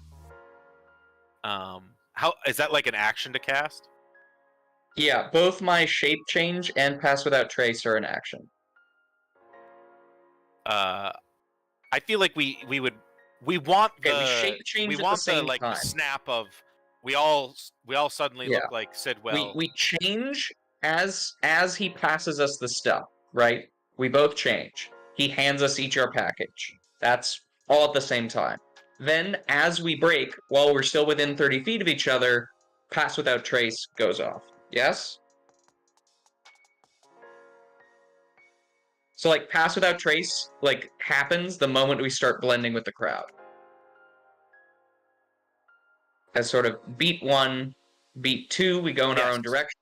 Beat Yeah. 3, Pass Without Trace hits, and we vanish into the crowd. Yes. Perfect. Cool.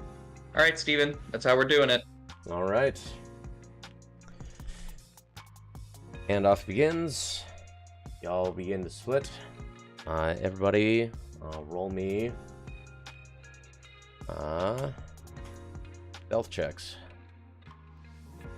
Do I still have my disadvantage from armor and whatnot while this is going on? Yes, but you do have a +10 thanks to Pass Without Trace.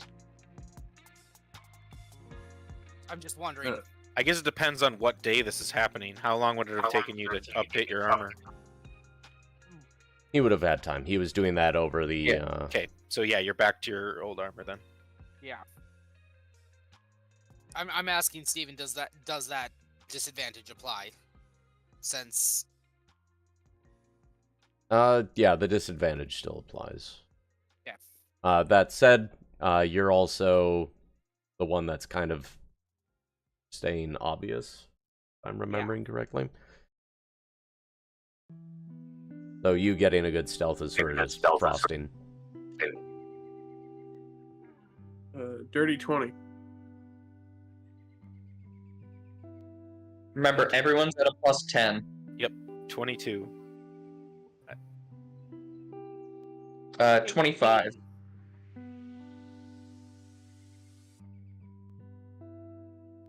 $18 at disadvantage.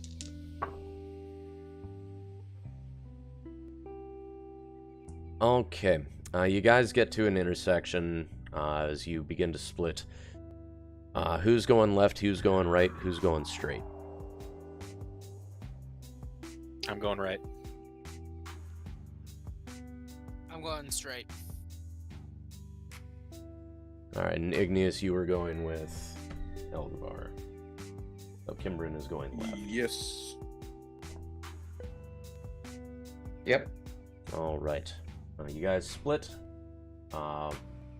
One of the guys tailing you is a little slow on the draw and doesn't notice the two split and loses sight momentarily while the other begins to pursue.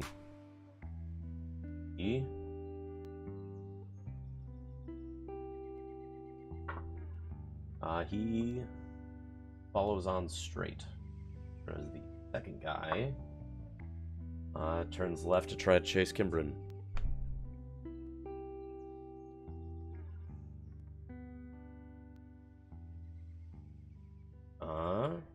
Instead, Kimbrin, you lose the guy that's following you pretty quick.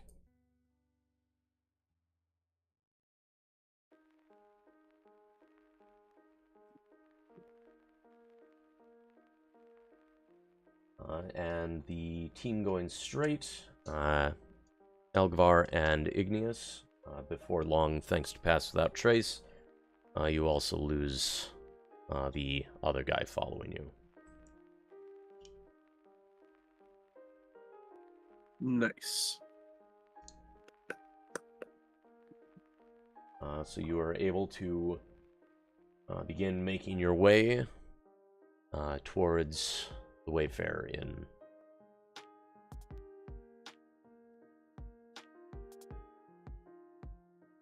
Kimbrin and Elgvar and Igneous. Hold up. Oh, yes.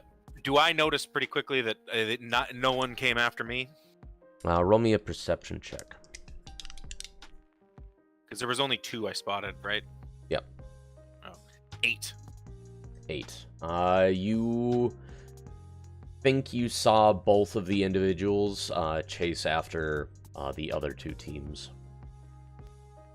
I am going to try to, if I feel like that's the case, I'm going to try to basically circle around and start trying to tail the guys that were tailing us, basically. All right. You begin to fall in, keeping an eye on them. As you circle around, which one are you going to try to follow? The one that went after Igneous and Elgavar, or the one that went after Kimbrin? Whichever one I spot first, because I imagine I basically had to do like a big wide swing, maybe around the block, to kind of fall in far enough back to get a good tail. So, all right. I guess I'll leave that up to you. You can coin flip or you just catch sight of the one that first. was chasing after Kimbrin. Okay. He looks the most lost, is looking around for them, and you're able to sort of lock in, get yourself a good position, and follow after him. Roll me another stealth check.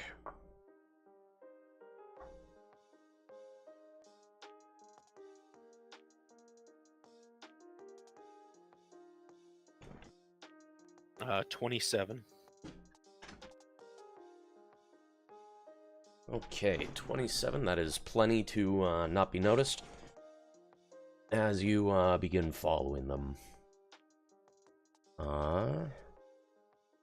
We'll cut to the other 3. You reconvene at the Wayfarer Inn. Excellent. The door opens, easy peasy, and you make your way inside and shut the door behind you.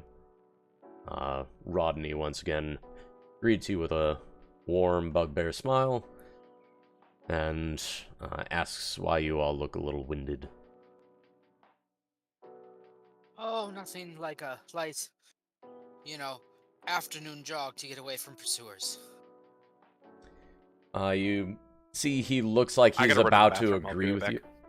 Alright. It looks like he's about to agree with you, like, oh yes, a job. Oh, pursuers? What? Yeah.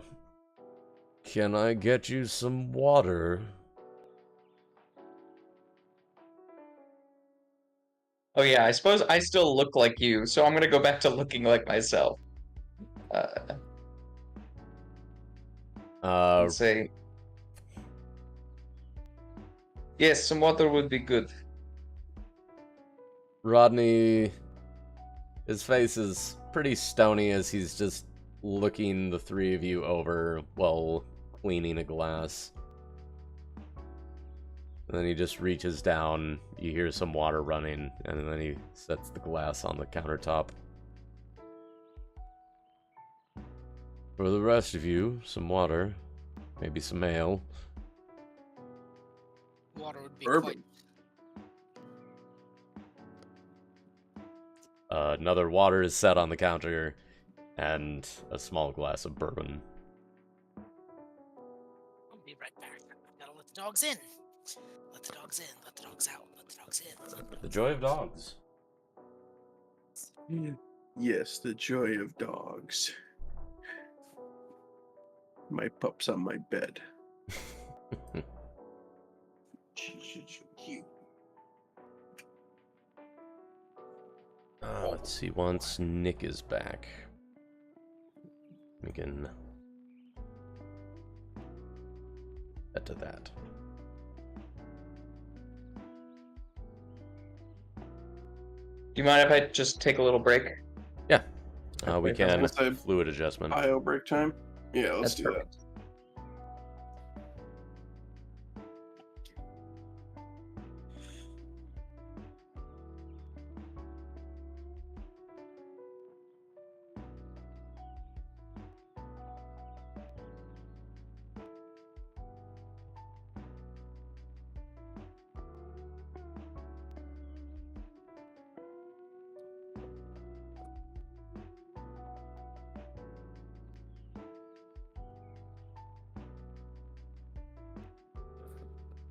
I'm back.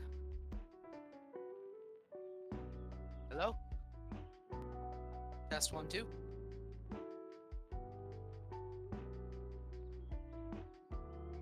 We hear you just taking a slight break. Oh, okay.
Alright, I'm back.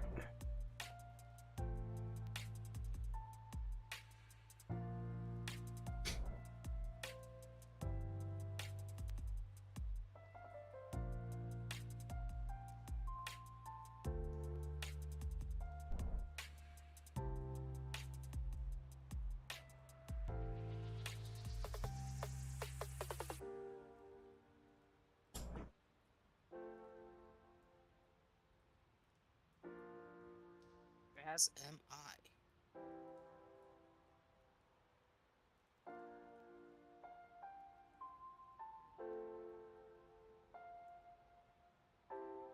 Oh, bum, bum, bum, bum, bum, bum.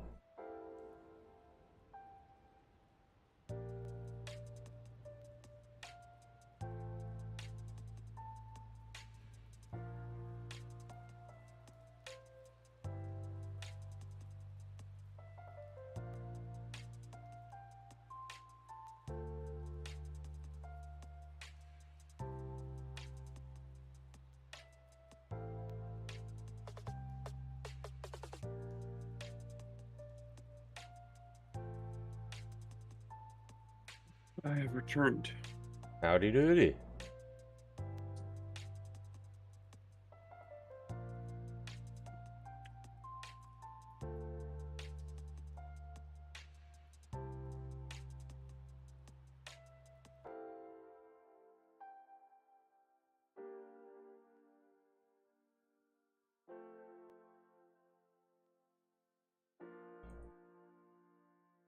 So I found Hoyd in Warbreaker, and Yep. he's just Hoyd.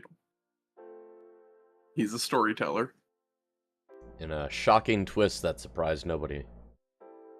I honestly thought he would be one of the returned gods, because one of the main characters is a returned called Lightsong the Bold, who is just a witty, quippy little bastard, and I thought it was going to be Lightsong. That ended up being Cephandrius or Hoyd. That's not the case.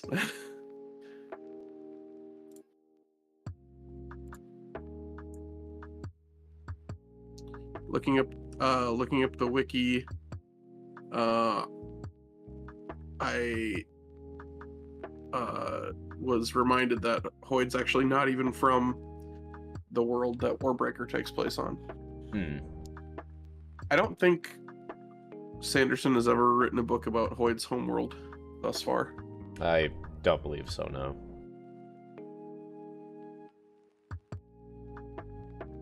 So far, Warbreaker's pretty decent. Nice. I don't. Did you read or listen to Elantris? No. Not yet. A lot of people don't like it because they're like, ugh, this reads like a teenager wrote it. It's like, it was his first book, people. Like, give the man room to grow. It's not perfect, but it wasn't a shitty book. No, you have to be perfect right out the gate. Otherwise, what's the friggin' point? It's true. I guess. I mean, every single one of my campaigns is exactly like the first chapter of Etne. Which, believe me, was fucking rough. Holy shit.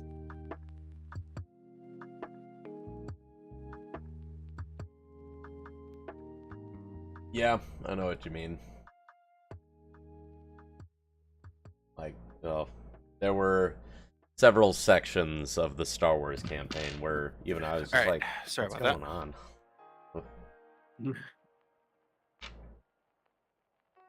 I mean, despite kind of like those sections where it's like kind of trying to figure out how to get a footing, still a fantastic campaign.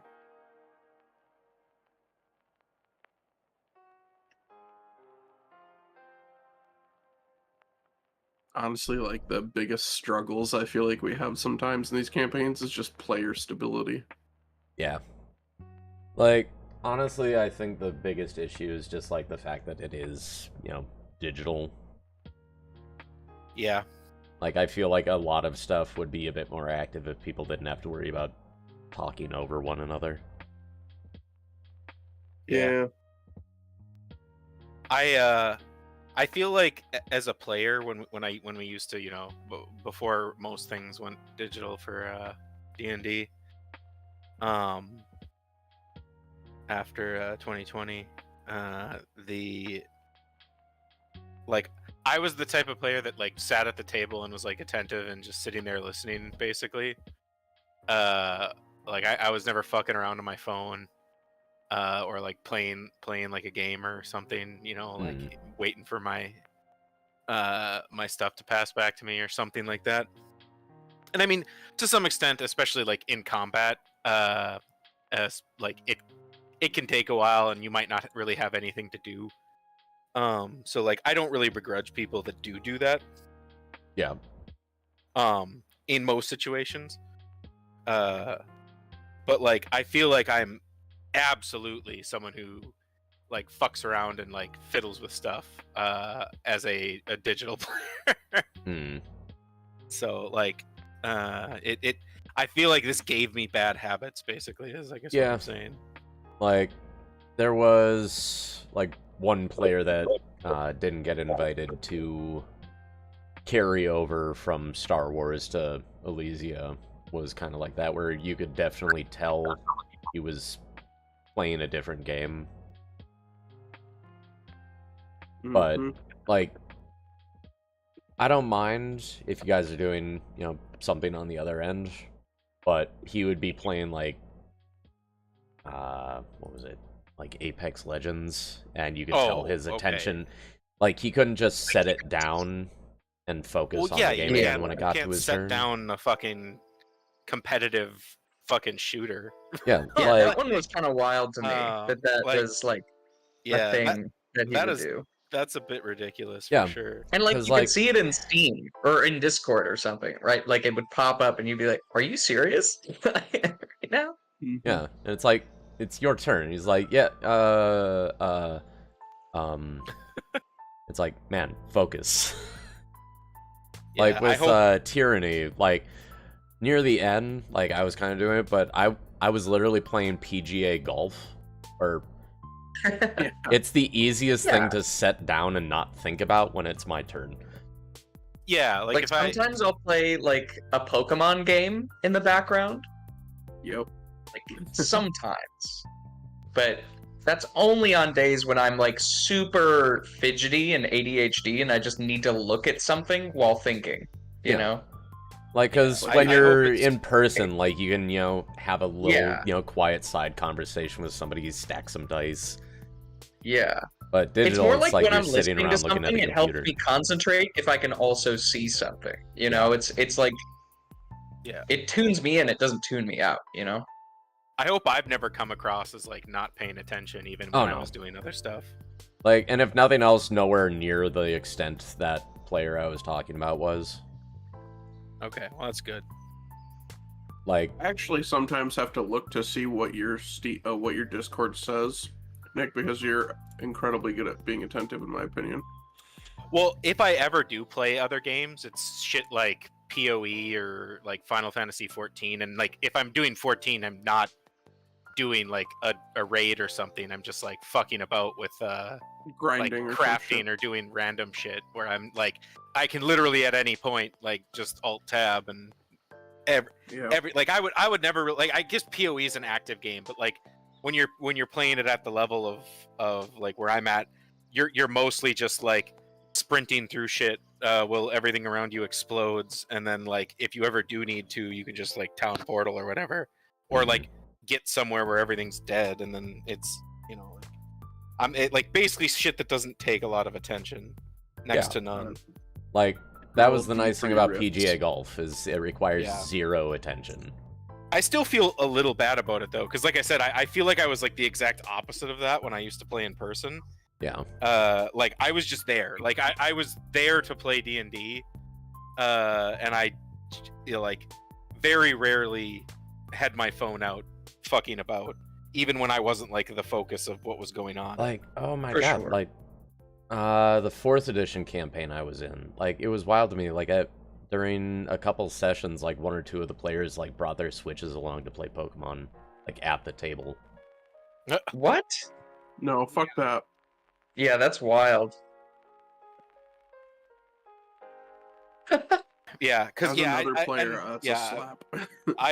that wouldn't like again, and it's like an in-person thing where it's like, you know, I feel like that's more insulting in person than if you were to be doing it like digitally, you know. Oh, for sure.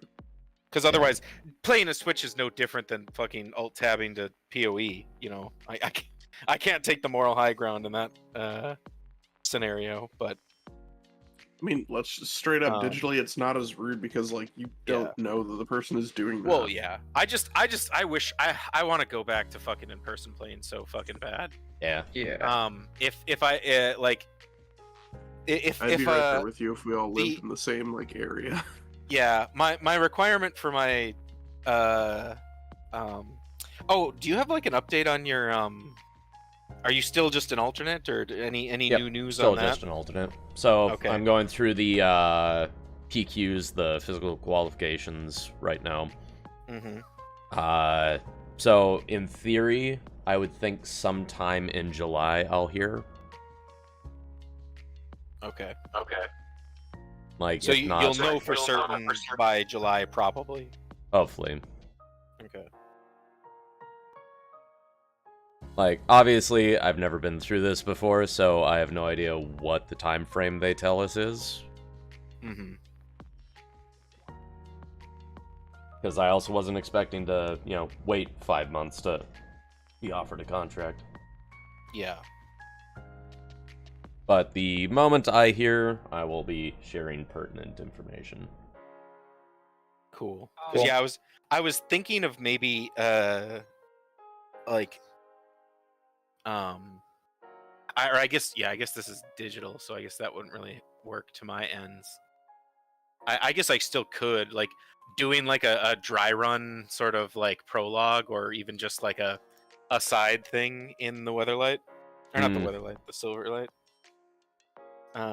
It's so frustrating to me because I came up with the name for the ship before I even knew the Weatherlight existed. And now every time I think about my ship, I always think, for some reason, Weatherlight pops into my head first. Fuck you, Magic the Gathering. You infected my mind. Yeah, like, honestly, like, I had thought it was, you know, part of the inspiration. No, I literally did not. I'd never heard of the Weatherlight at the time that I came up with the Silverlight. I think someone at the table even was like, "Oh, that." And I'm like, "What? Like what?" Who did the what now? But yeah. Anyway, we're all back. So we can cut to Nick. You were tailing some folks.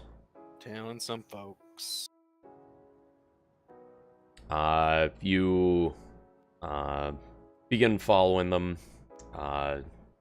Once they've gathered up again to come to terms with the fact that they lost their quarries, they talk in low tones amid the crowds and begin to make their way towards the commercial district.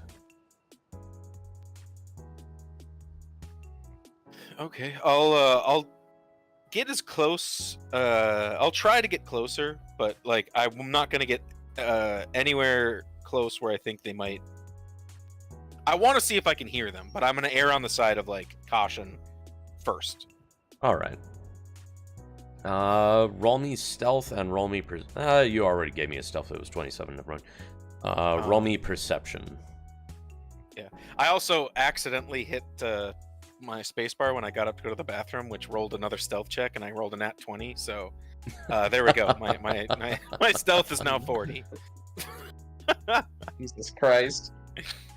You said perception or? Yep. Okay. Another nat 20. Neat. Jesus. 24. Yeah, you're able to get pretty close and listen in. Man, the boss is gonna be really unhappy that we lost him. Yeah, there's nothing to be done. Like, come on. We combed around, we lost track of him. It happens. If they wanted to be sure, they should have just arrested the guys.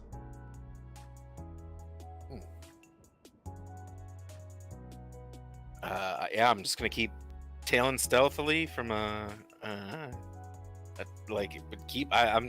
hearing some juicy shit here. Gotta hear more. Most of it is somewhat inane, just, casting blame. One guy being like, well, you should have been quicker on it, you might have caught the other one. Like, oh, how are we supposed to know they could shape change? A lot of whinging. Eventually they quiet down, and they end up back in the commercial district, not too far down from the gates leading to the palace. And it looks like they enter a small tavern.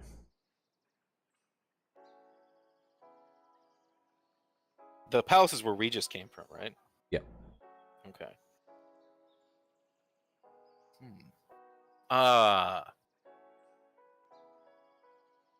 I'm not gonna risk following them into the tavern because at this point, I don't have another way to disguise myself. So I either will look like me or Sid will. So I'm going to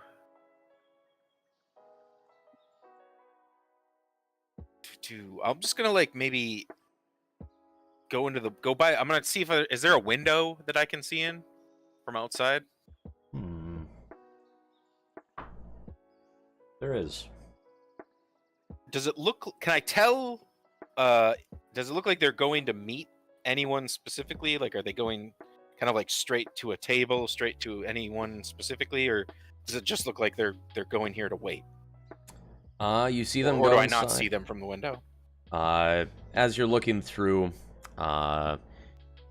you see them walk directly towards a booth set against the wall. And it's in the booth next to them, you see an older gentleman in what looks like military raiment. Okay. They're not sitting together, but as the two guys look like they're talking, you see the old man who is sitting alone also start talking with his back to them. Some classic spy shit here. Do I recognize this person, or is there any distinguishing medals or any sort of thing? I'll commit his appearance to memory, but is there anything I can tell from seeing him? Roll me. Let's see, what did we say wisdom was? Or memory. Wisdom? Roll me a wisdom. Straight wisdom check. On third nat 20. 14. 14. You don't recognize the man, but you do feel as though you recognize the uniform. It's the same style of uniform that was worn by the knights that were training in the courtyard as you were walking with the advisor.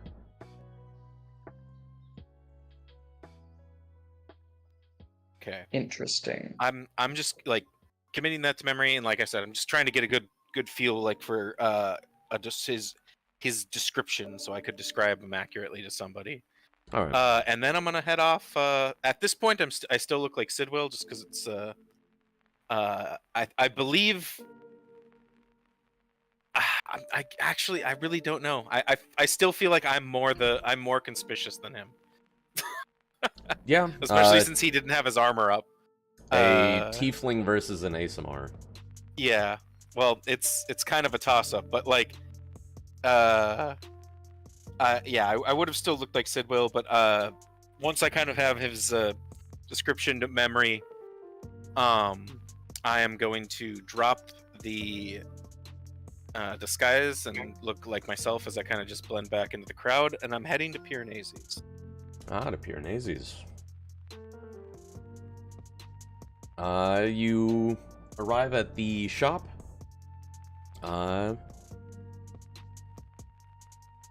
Oh, did we do the grand opening?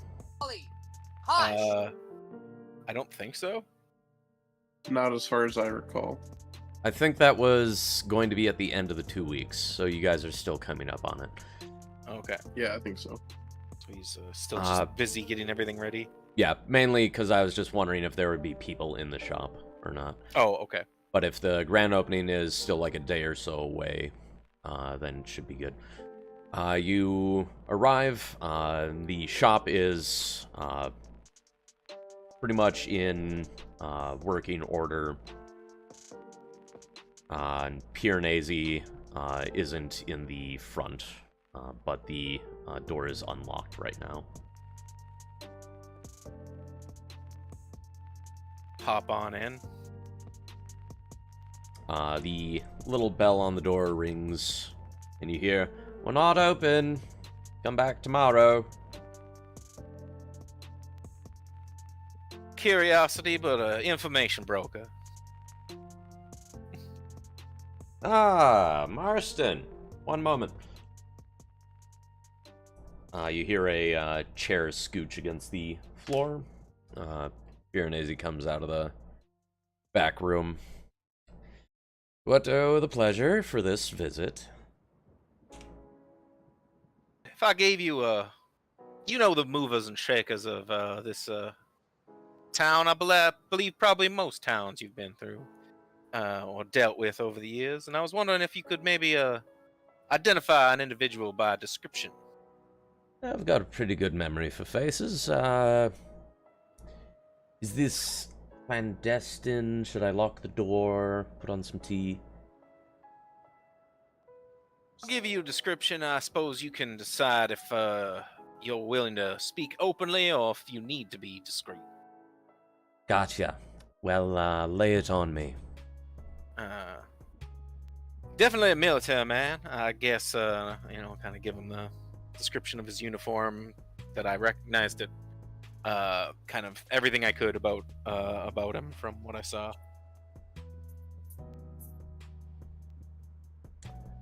About halfway through your description, Piranesi,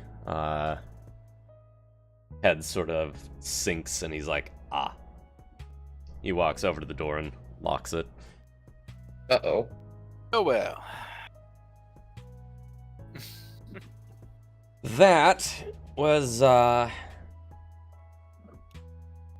Vice Commander, Brent. Fucking Brent. And his force captain, Chad.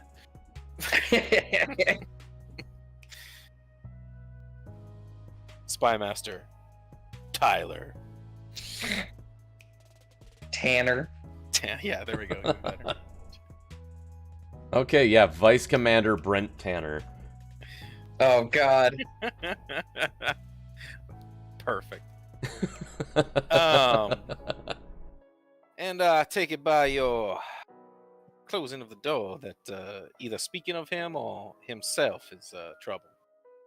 In a sense. Before I go into any of that, how did you come by his acquaintance?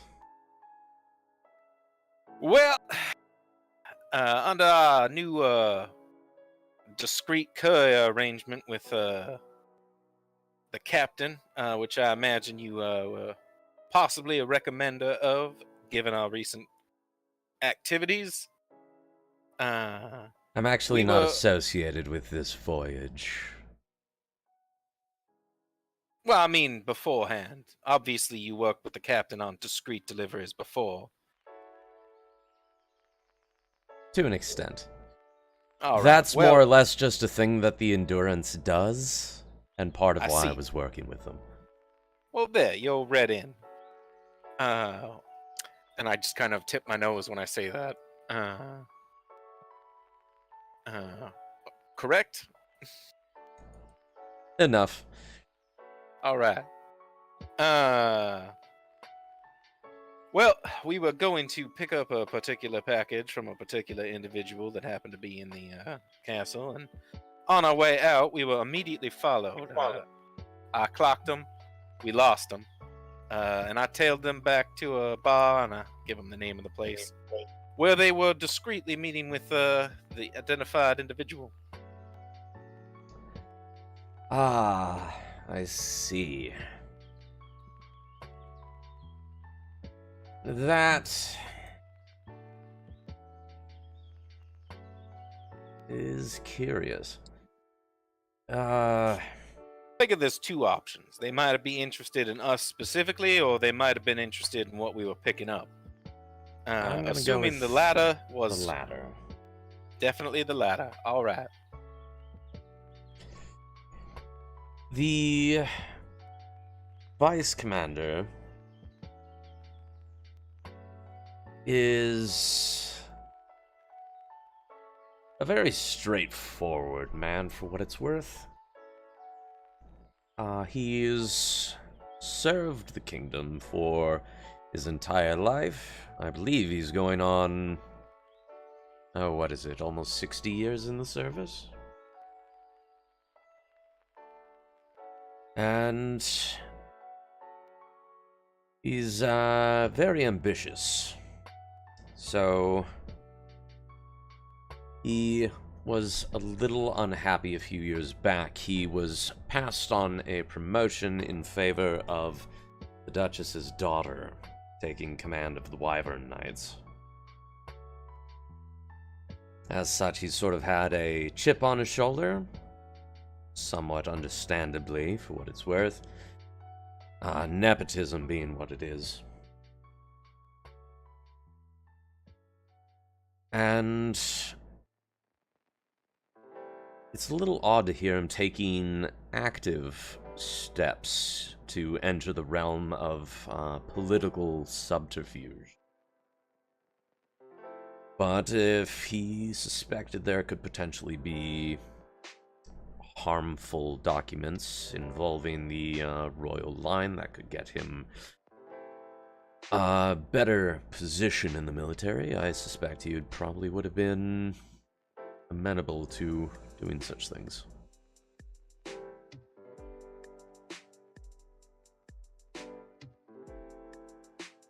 Now, obviously... So if he was just looking for a stepping stone, why this in particular? Seems like if he got caught putting his nose where it doesn't belong, that would be counterproductive. What did the individuals that were tailing you look like? Give him a description. They sound private, so I'd imagine he didn't use any of his own men for it. Seems more to my exact point, then. If he's doing this off the books and against orders, maybe he's not trying to move up at all. Maybe he's trying to move elsewhere.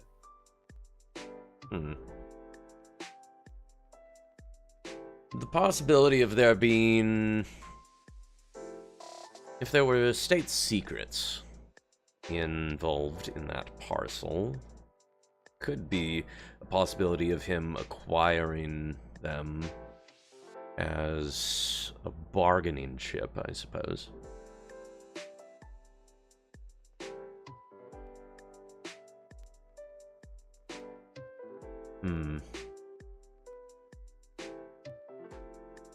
Never was a big fan of the military types, but I would recommend laying low up until you're able to get onto the endurance again, since it sounds as though they know what your team looks like. Thanks for the advice. Do you believe, Go ahead. This is definitely involved with what we're carrying. I imagine the parties involved should probably be notified. Is there any chance I'll let the captain know, but is there any chance you could get a message to when I give him the name of the official that we spoke with? Oh, the advisor? Yeah. I could definitely get that done. He starts jotting some stuff down. And his payment, a little bit of a bobble here. I give him the spent prison thing that Stan gave. But I'm assuming that wasn't something you wanted to keep, was it? I had it for whatever purpose that it would eventually serve, and this is the purpose that it is eventually serving. Perfect. You've given me a broken fan. Yeah, but you recall the nature of this broken fan. No, not just the fan. Specifically, the prison inside the fan. Yeah, I thought it was the actual like housing thing. Okay, so removed from the fan. Yeah. Yes. Gotcha. You were there when we extricated the entity from this device. Not only is it stored, I'm not sure if it's still magical in nature, but I imagine it might be able to do what it did before again. He begins looking it over. Pulls out a pair of reading glasses. I'd be happy to provide some coin as well, but I figured this might suit your interest. Well, I always do like baubles. Now, whether or not this is actually able to do anything is irrelevant to the matter at hand. Sidwell held on to it. I imagine he thought it was at least potentially useful again. That's fair, although myself and Master Sidwell have different concepts of useful. Fair enough. I don't know if I should be offended or impressed by that. I like it. I don't care which it is. So, after all, I'm simply sending a note to individual I've met all of once before. Shouldn't be a problem. That said, as I was saying, as the individual in question here is involved in the military and we're in a fairly militarized area, I would be careful because you could very much make it so something came up and a warrant goes out for your arrest. His stooges did mention that after they lost us, that if they really needed to find us, they could have just arrested us. So I'd imagine if they had caught you, they probably would have brought up some trumped-up charges, but maybe. As long as they don't get their hands on you, you should be fine. We'll definitely take extra precautions tonight on our way back to our vessel. Yes, I would hate to hear some old friends of mine suddenly disappeared.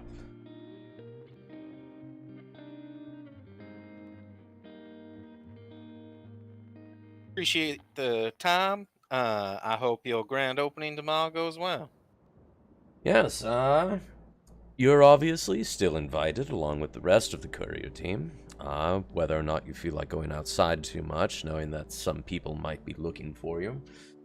Whether or not they still are, or thinking you had just dropped off the parcel by now, who's to say? It's up to you. Play it by ear. Live your truth.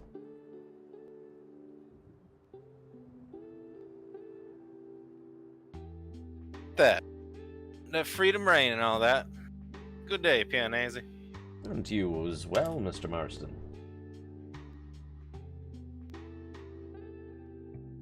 He pulls out some active diplomacy that you can be so civil with the end boss. Pianese's my best friend. You watch your mouth. Like, two things can be true at once. With how much of just a running gag that it is, part of me does kind of want to rewrite it so Piranesi is the final boss. You don't have to rewrite anything, okay? We already know that's how it's supposed to be. Don't lie to us, okay? We're not... we're smart people. We figured it out already. You've been had, DM. Piranesi pulls out some parchment sets and begins writing the note.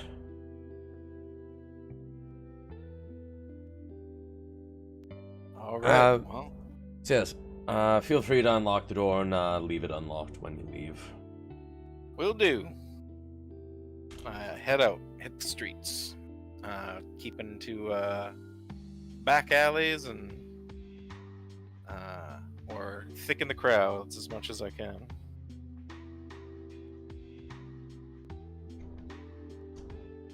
All right.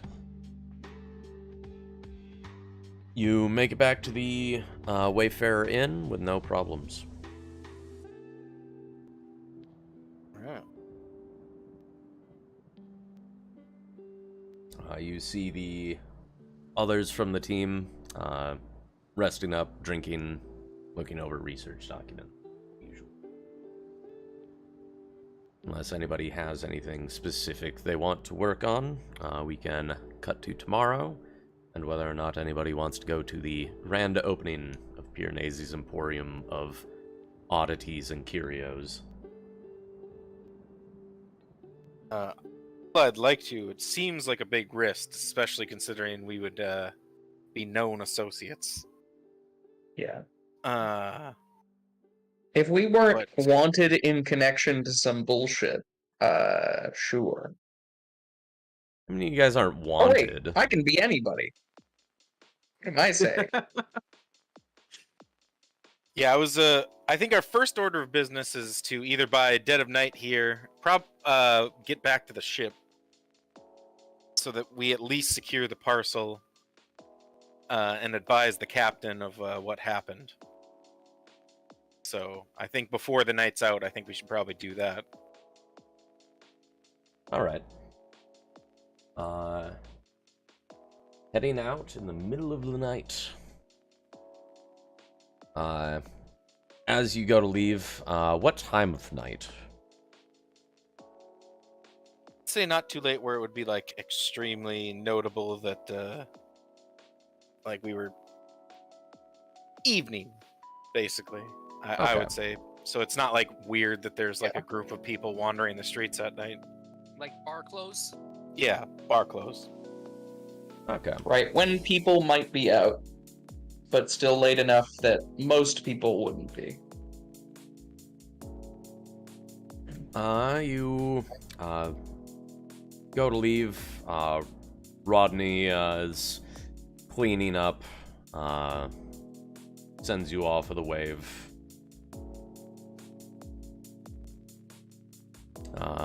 And you exit the Wayfarer and begin to make your way towards the city gate to head out towards the airship docks.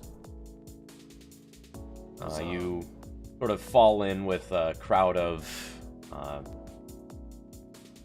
Longshoremen. individuals in various states of inebriation that had come into the city to drink at the bars. As they begin to pass through the city gates, you notice the usual accoutrement of guardsmen standing around, but you also notice a knight from the castle standing by the gates.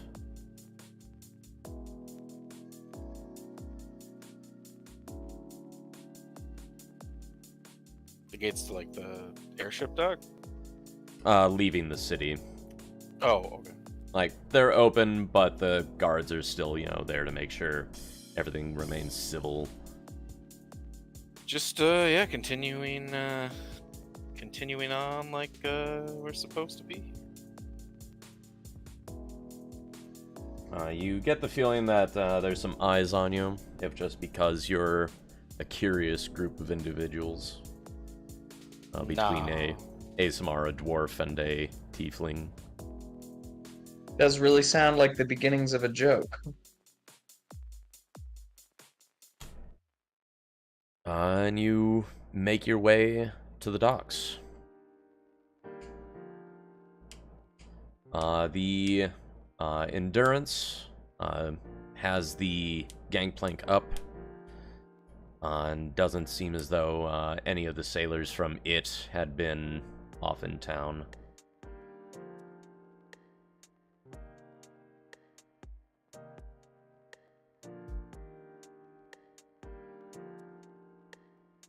Lee?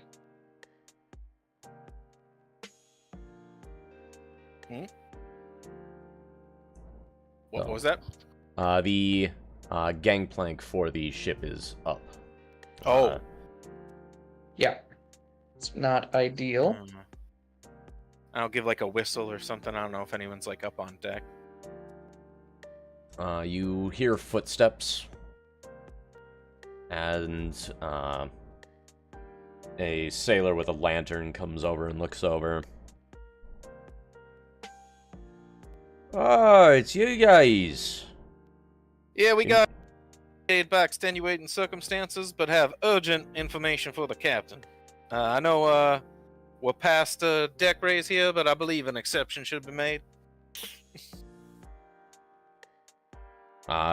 He turns around, calls over to another sailor, and they quickly get the gangplank let down. Get aboard. I think the captain might be asleep at this hour, but if it's as important as you say.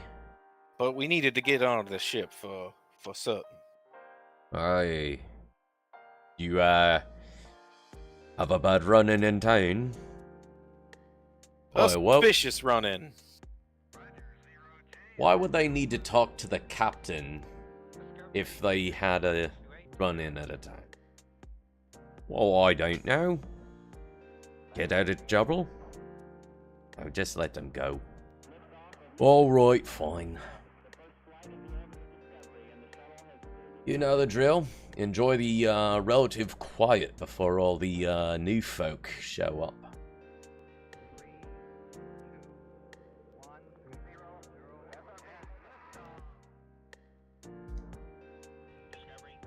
They pull the gangplank back up, and you're able to go down into the ship. Are we waiting till morning to talk to the captain then? I believe it can wait if he's already asleep. Yeah. Yeah, we don't. No need to wake the man. Predominantly, we just needed, I think, to get onto the ship. Yeah.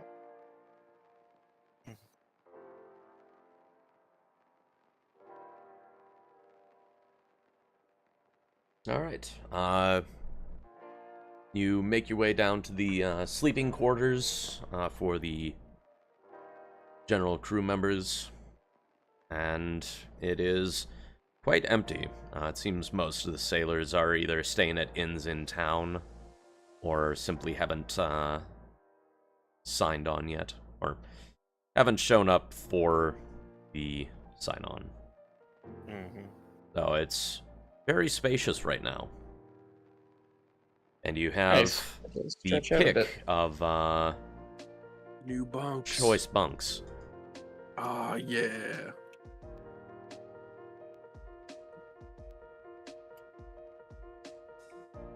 I don't know why I'm so excited. I don't know what the good bunks look like. Stretch out. So yeah, you guys rest up, and morning comes pretty quick. You awake to the captain walking over. Well, I wasn't expecting to see you guys back for another couple of days. I hear there was something happened in town. Indeed. You could say that. It's regarding that additional provision of our contracts.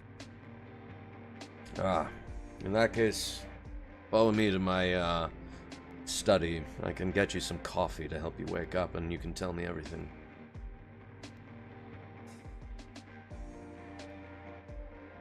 I follow after him. I won't say no.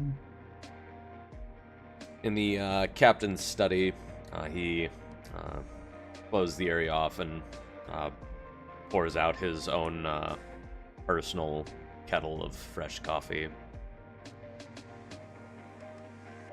to anybody that wants a cup. Think of passenger. I'll take some. Yeah. No. Met with him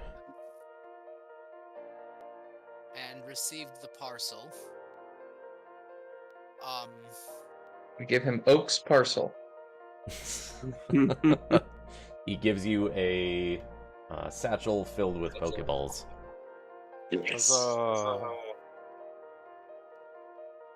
And I'm going to basically let him know that we were followed outside of the castle by a significant number of ne'er-do-wells. We managed to lose their tail. At least our tail we lost. I don't know about the other two groups because we split off and to make sure that somebody managed to get away. But we are. I'm gonna let Marston take over from there. Marston has more details about our pursuer.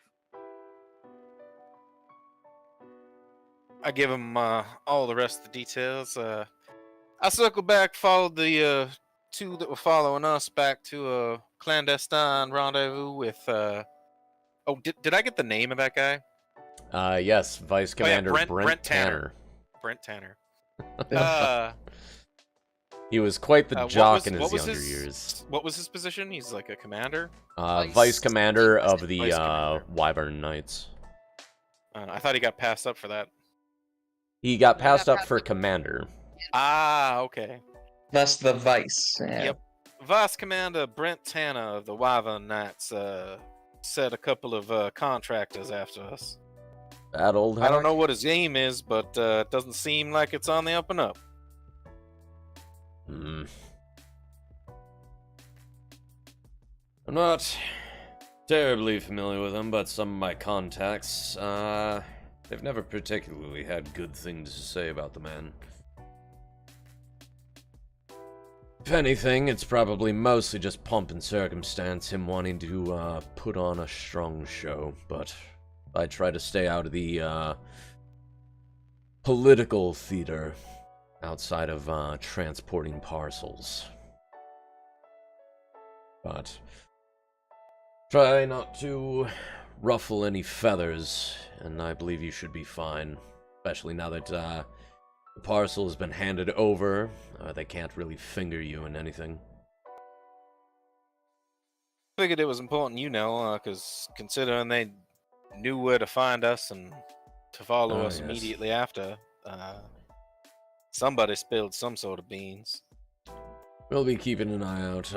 I'll be bringing it up with the first mate and the quartermaster. We'll keep everything on the up and up, make sure he has no reason to try anything. All the same, I think it's best if we lay low until the ship takes off. Not a bad idea. It's never a bad idea to keep your head low. So, if you wish, you are definitely more than welcome to stay on the ship.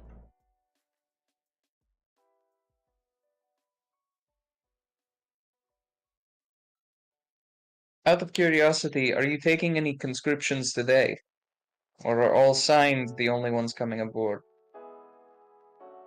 Conscriptions? Like Elgavar's shipmates? Or just anyone else looking to sign up? Do you have anybody in mind? No, nothing like that. Simply curious. We haven't received anybody interested today. Rather, if there are you suspecting they might be agents? If anyone followed us here, they'd only have a couple of hours to figure it out, get somebody in place, but they'd try it today. You might want to look very closely at anyone interested in a position. The captain leans back in his chair and begins to stroke the stubble that's been growing on his chin while they're in port.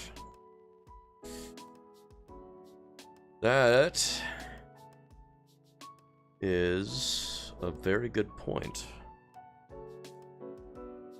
We will keep an eye out for suspicious parties. I'll also bring up with the first mate to re-review some of the applicants we'd received yesterday.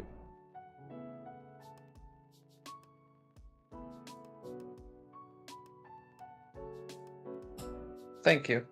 Of course. Thank you for bringing it up. It's what I would do in their position. Now, follow-up question for that is, would it be worth, if we found out an agent, maybe let them on so we could keep an eye on them ourselves? Not a bad plan. It's important to know who they are, that is all. Feed them some false information, give them the decoy parcel.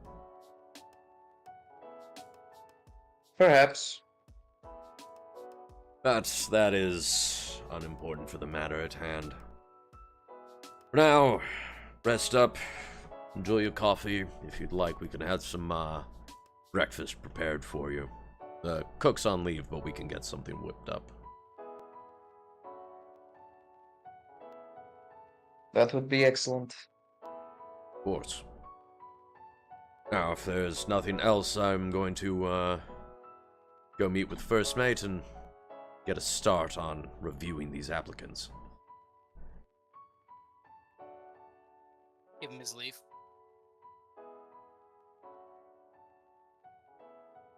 For any that want, there is a very basic breakfast prepared. I will partake of breakfast. Breakfast is good. Yeah.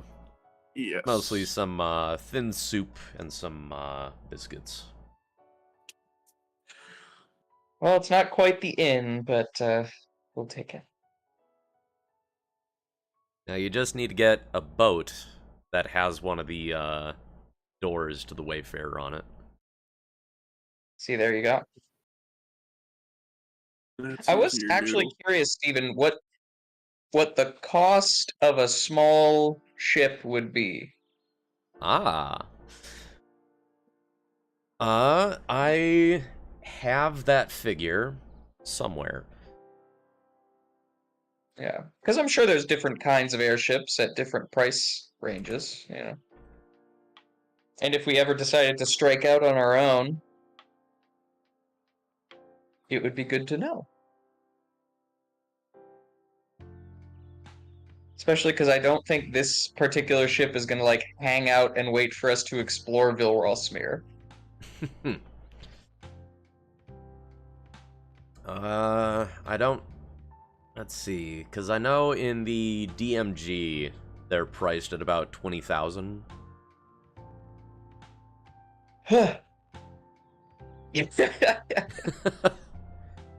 But that's just the plain Jane DMG airship.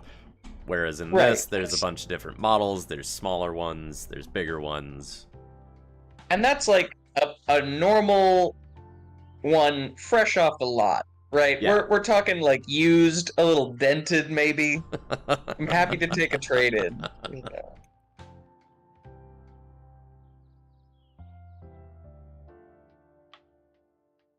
Oh man. On that note, as you guys are you just spending the day on the airship? I was headed to Piranesi's just because I wanted to see what it looked like, and All right. As long as a couple of us stay on the ship with the cargo, we're gonna be fine. Alright, so Assuming you don't get arrested. Yeah, assuming you don't get arrested. And why I would mean, I you get wouldn't mind arrested? going to Piranesi's, but I could stay back if other people really wanted to go. I just spoke with them, and I think I'm probably as I tailed them. I assume it was successful, but I'd be willing to stay behind if everyone else wanted to go. I would only go to Piranesi's if I had the money to still buy something interesting, but now I have my eyes on a shiny new ship, so.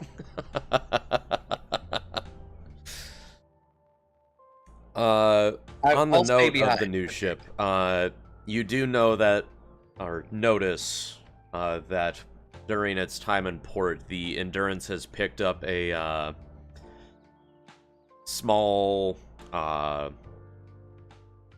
what's the term for it? Cameron, you've seen Treasure Island. The small little, Sure have. like, 2-man, or 2 to 4 small little side ship. Oh, like a skiff? A skiff? Yeah, skiff. They picked up a new skiff. Oh, nice. But like an air skiff. Yeah. That's cool. Like Treasure Planet, really. Yeah. Yeah. Dope. The ship has also picked up a rather large lightning rod. Yes, the super weapon.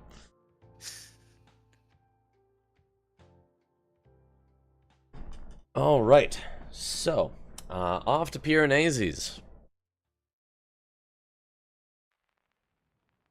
Algavar and Igneous, you guys make your way into town.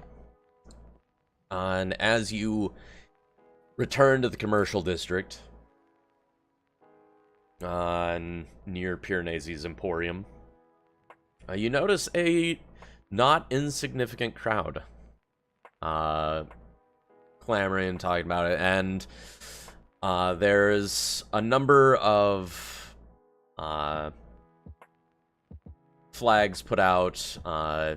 There's a trick you've seen once before that Elgavar did with the ship back in Port Aurum, where it looks like there's fireworks going off around the shop. As well as a bunch of, like, buffet tables set out with a bunch of concessions and stuff where Piranesi's letting people come, snack, drink, visit, and then go inside to take a look at the curiosities.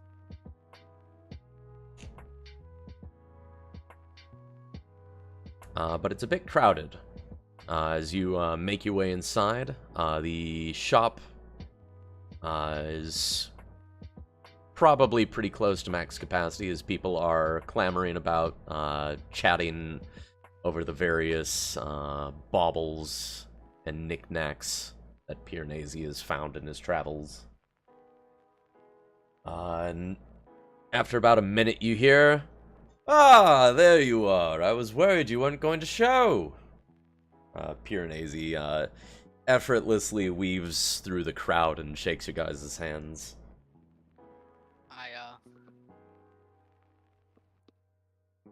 I nod and shake his hand as well. Thank you for the invite. Of course, this couldn't have happened without you guys. You'd be dead. So, that means we get a commission, right? I believe I say that with a bright smile. Like I hope he knows I'm joking. the commission's already been paid to you. In the form of those trinkets I gave you. Which has already made itself so useful. Yes, the multi-tool from the far-off land of Switzerland. I'm now a knife-carrying member of the Swiss Army. I'd never heard of this Swiss army, and I don't believe they've ever really done much. But their multi-tools are neat.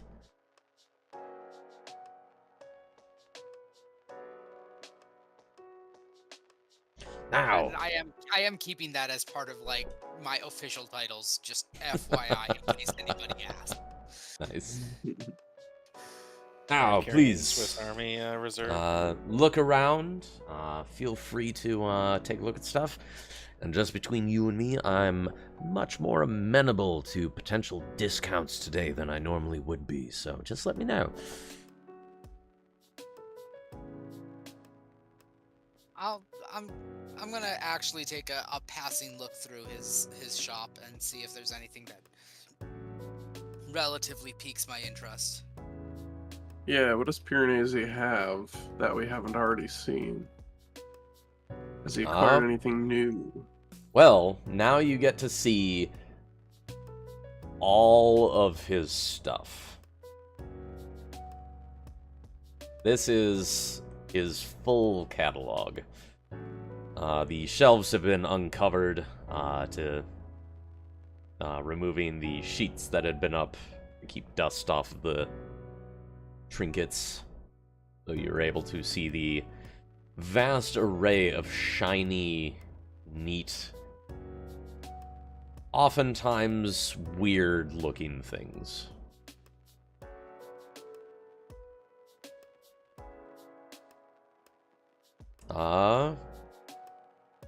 Let's see. Alex, 1, 2. Roll me a d10. Ooh, a d10. 9. Now roll me a d100. Ooh.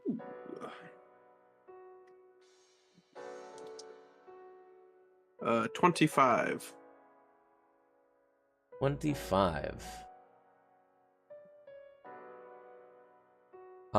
You see a hand mirror reflecting your image back at you on a shelf, and you pick it up, and on the back side it's bronze, and it's got a carved depiction embossed on it of a Medusa. Ooh. Oh. Piranesi, what is this? That, my good mountain dwarf friend, is a mirror. Got him. He gives you a very coy smile. But Just so. I picked that one up off in the far foothills of Kroania. It was this tribe that had gone toe-to-toe with the Medusas in the past. Or so they say. I'd never actually seen one, and the most I was able to get out of it is that they made that mirror should one ever show up again. But since one hadn't shown up in 20 generations, they were willing to sell the mirror for a pretty nice penny. For me, it was a penny. So it's literally just a mirror. A mirror that could save you from being petrified.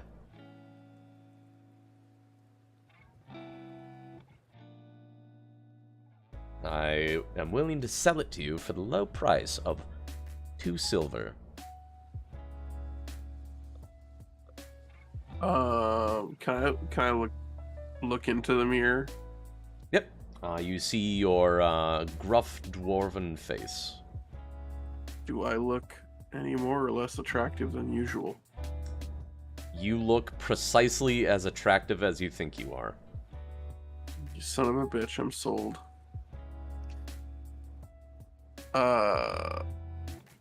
So it's a mirror. Yes. A mirror that is a mirror. With a very nice Medusa embossing on the back.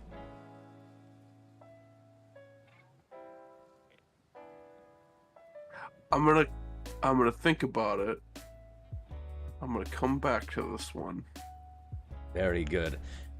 Mr. Algavar, if you would like as well, feel free to roll a d10. Okay. Dice D10. That's this one. That's a 6. 6. 1, 2, 5. Roll me a D100.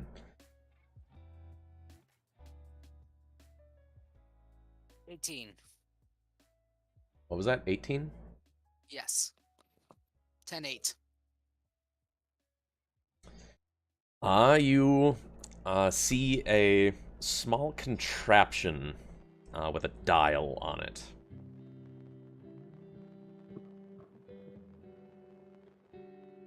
I'm going to start fiddling with it and see what it does. You twist the dial, and it immediately begins ticking as the arrow on it begins to return to the point of origin. Upon which time, it rings. So it's an egg timer, effectively. Yes. Given how far I turned it and how long it took to ding, approximately how long is the largest time? The largest time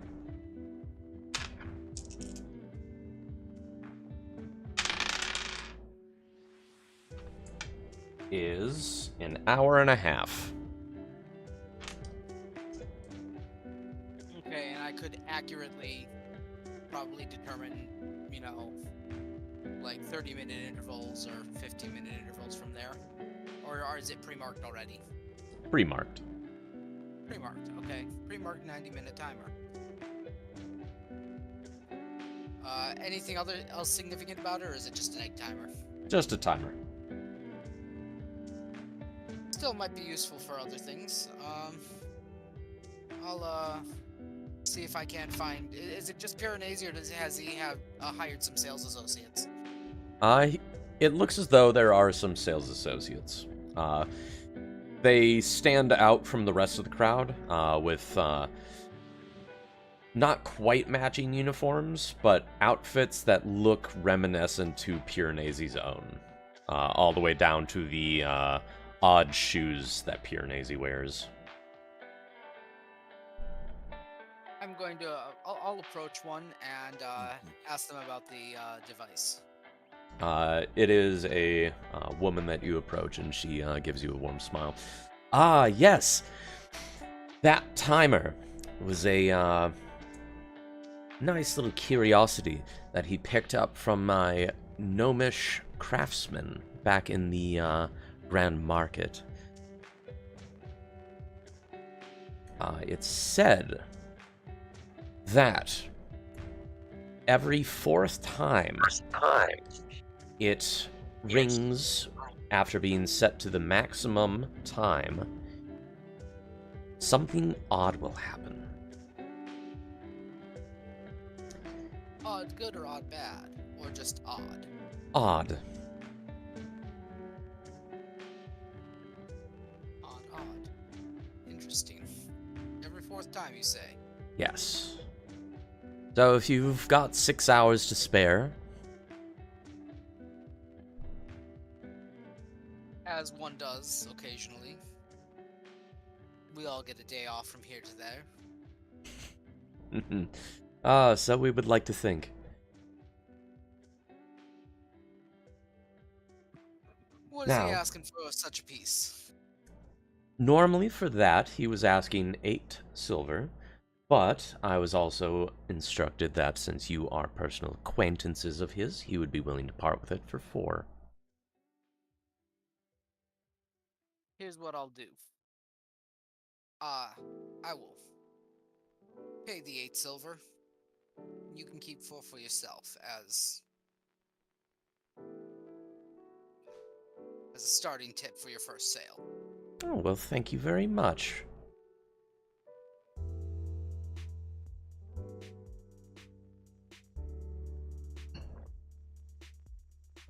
All right. An addendum. Keep an eye on Piranesi. He's wily. Oh, yes, I'm aware. He is quite the odd fellow.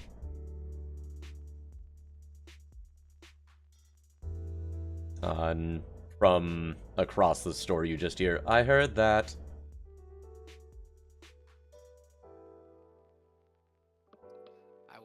take my egg timer and receipt. Alright, now if you want, you all can do one more pass around trinkets. There's also a section with armor and weapons and magical items. Yeah. You want to do one more round of trinkets? Sorry. Not. I want to do the armor, weapons, and stuff. Alright. That is a back room with a special attendant.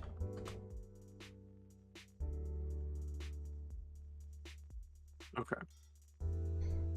You pass through, and the man, he looks to be half-elf, greets you. Greetings. How can I help you today? I was just hoping that you had some interesting pieces, something that might catch my eye here. Any particular pieces? Are you looking for weapons, armors, helmets? I'm a man that deals with a good long-ranged, a weapon with a good reach to it, a good arm span. Weapon with good reach to it, you say?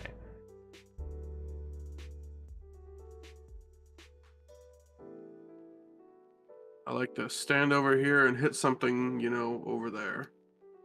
Like, point like 10 feet away. I'm like, yeah.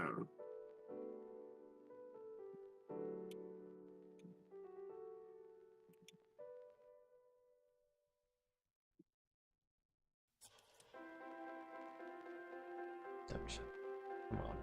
Hurry up. Not you. That didn't help at all. He begins showing you a couple of weapons as you are walking towards the back wall, which has the weapon layouts. You pass some armor stands and some helmet stands. You see a couple of curiosities there. A nice looking silk red cloak.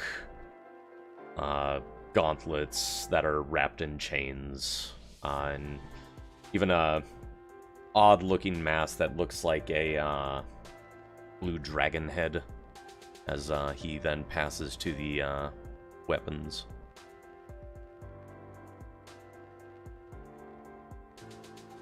Now, let's see. Weapons with reach are going to be over here just past the mace whose head is a cactus.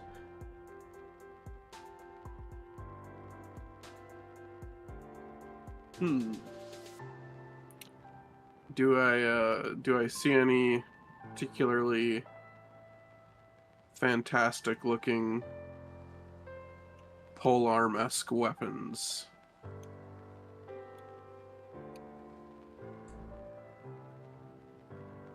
He pulls out a one.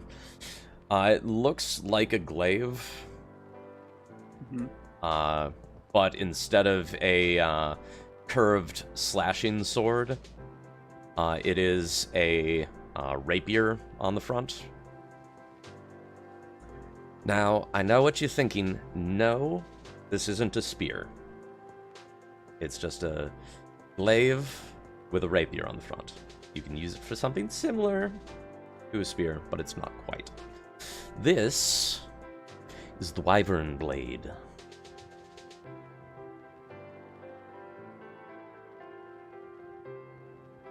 Wyvern Blade, huh? Yes. You see, he moves his grip farther up the polearm, and you see the point where the pole connects to the what would be the hilt of the rapier if you were just holding it. You see the hilt looks like a wyvern with its wings wrapping around the blade. This is a very well-crafted piece. Oh, yes. It's able to do quite a lot. It is He starts going into the details about it. Specifically, the mechanical details is it has 3 charges and regains all charges again at dawn.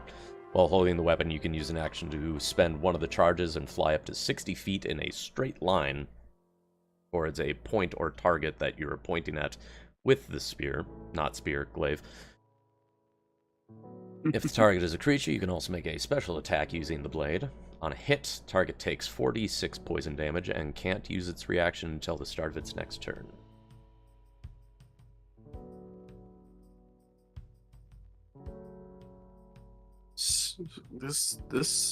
I like the look of this. How much is Piranesi charging for this? Now, this is a part of our rare stock.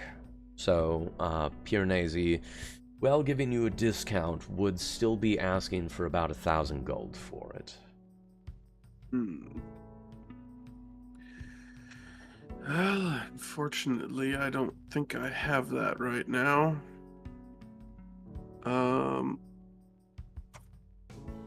Wait, how much is each platinum piece worth? 10 gold. Oh yeah, okay, no, I don't have that. Well, it is a shame. You know, if we ever make it back, I might be interested if this is still here. Yes.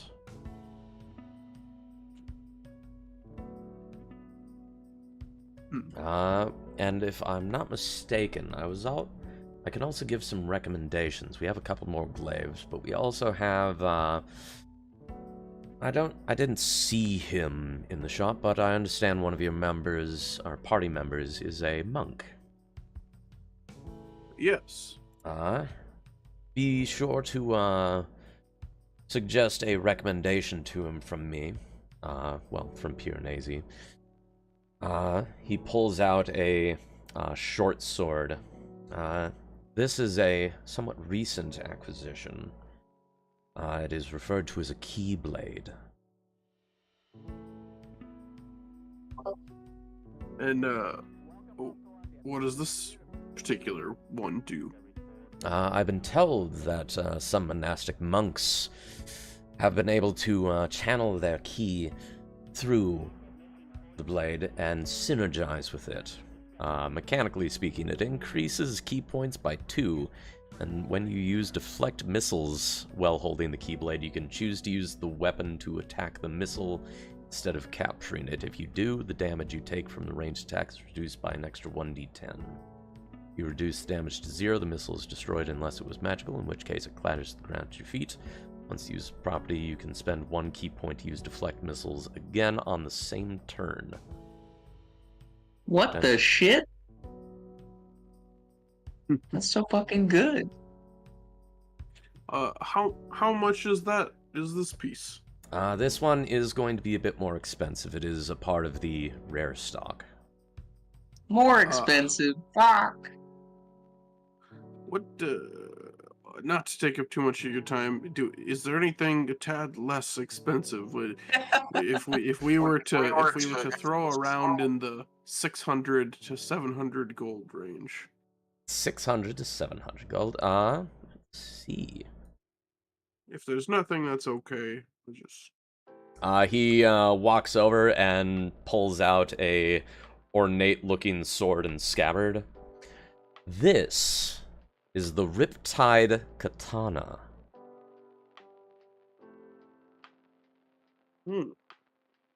It's merely uncommon. We'd be willing to part with it for about 400 to 500 gold. Mechanically, while grasping the hilt, you can use bonus action to cause the blade of silently churning water to spring into existence, or make the blade disappear. When the blade exists, the magic longsword has the finesse property. Despite the nature of this watery blade, it cuts through materials like any other sword. A fire elemental or similar creature made of fire that's hit with the weapon takes extra 5 cold damage. While the weapon is on your person, you have a swimming speed of 30 feet. If you make an attack with the weapon underwater, you're considered to have a reach of 15 feet. Oh, wow. So fucking good.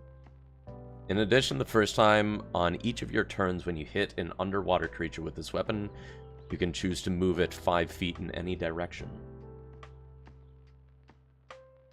How much text can one sword have? Jesus. Oh, that's just the mechanical stuff. It's also got lore chunks. Oh my god. There were Where'd you rumors find of a this water thing? spirit that haunted the docks at night, a harmless beggar, bearing merely a tattered cloak and bladeless sword handle, would warn passerby of the watery threat, shouting, "Beware the moonlit tides! The ruthless spirit of the deep claims all lives." It seemed to keep to the old section of the city, and for the most part only attracted fools looking to tempt fate. It was a thriving city, though, with many fools to spare. Those who sought the spirit would find it easily, though. It would float just beneath the surface of the water, its dark form looking all the more phantasmal through the rumbling tide. Those who sought, peering over the dock's edge, were met with a swift and piercing stream of brine before they were pulled down into the unforgiving drink. Goddamn. Piranesi finds Alright. all the most entertaining things. It is his best skill. Well, I shall recommend my companions definitely come and check out his expanded stock. This is fantastic stuff. I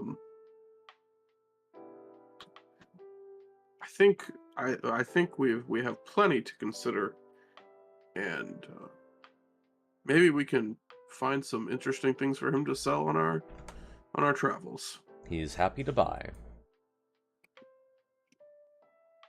And depending on what Elgamar wants to do, I think Igneous is done with the shop. All right, and that puts us at 3:35. All right. So we can call this session here. Okay. Hope y'all had fun. That's so Question, much good comments, stuff. concerns. No, it was good. Yeah, always. Yeah, I found this neat item generator called hereby.taverns.com. Oh, that's cool. It's good shit. Like, these are really interesting. Yeah, and no joke, one of them, there is actually the cactus mace. I love it. It I is was a- like, is that like some kind of goof thing, or is like that real? I was. But, scared. Alex, wasn't thing you sure. might be interested in, if we were still in the other campaign, like, another thing on this same page is the Champion's Great Bow. Oh god. The bow's damage die is a D10. When you make a ranged attack with this bow and score a critical hit, you do so on a 19 or 20. Once on each of your turns, when you make a ranged attack with this weapon, you can use the bow to fire a javelin or spear instead of an arrow, What? without affecting the damage die. When you do, the Okay, bow's sure. normal damage and long ranges are halved for the attack. If the attack hits, the target takes extra piercing damage equal to your strength modifier. I was gonna say, Definitely. can we go ahead and make that a strength-based weapon? Because boy, I got strength on this character. I was gonna say, this definitely doesn't sound inspired by great bows from Yeah. Dark The Souls. lore bit for that, the Tribal Champion was a model of violent perfection. Muscles bulged, but their movements were swift and lithe. No matter where I hid, there was no escape. Spicy. Very It's the extra. giants from Elden I'd Ring, like to apparently. think these little lore bits are just Piranesi writing extra jargon for the item. Oh well, of course. It is definitely that. Yeah. Gotta talk it up. It reminds me of a magic item from one of the compendiums that I wrote. One of which was the sling of the giants. It's a sling made from giant skin by dwarves, and it turns normal stones into boulders when you throw them.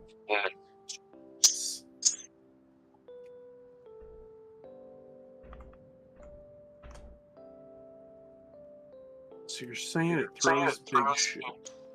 Yeah. Who doesn't love taking tiny shit and making it bigger in midair as it flies at your enemies? Oh, that reminds me of one of my favorite little Ogloff comics. There's like trolls enchanting random things to be frogs. And like they'll basically an alligator, like a bear. So that, but then like making it all like, oh hey, kiss the frog to reveal the prince. So the maiden comes by and kisses the frog, and it turns into a fucking bear and mauls her. But then it cuts to them like laughing about it and coming up with like, what else can we do? And then it shows her like all bedraggled in the background, kiss a frog and throw it like a grenade, and it turns into an alligator like midair. It's pretty fucking funny. I love Ogloff. Good shit.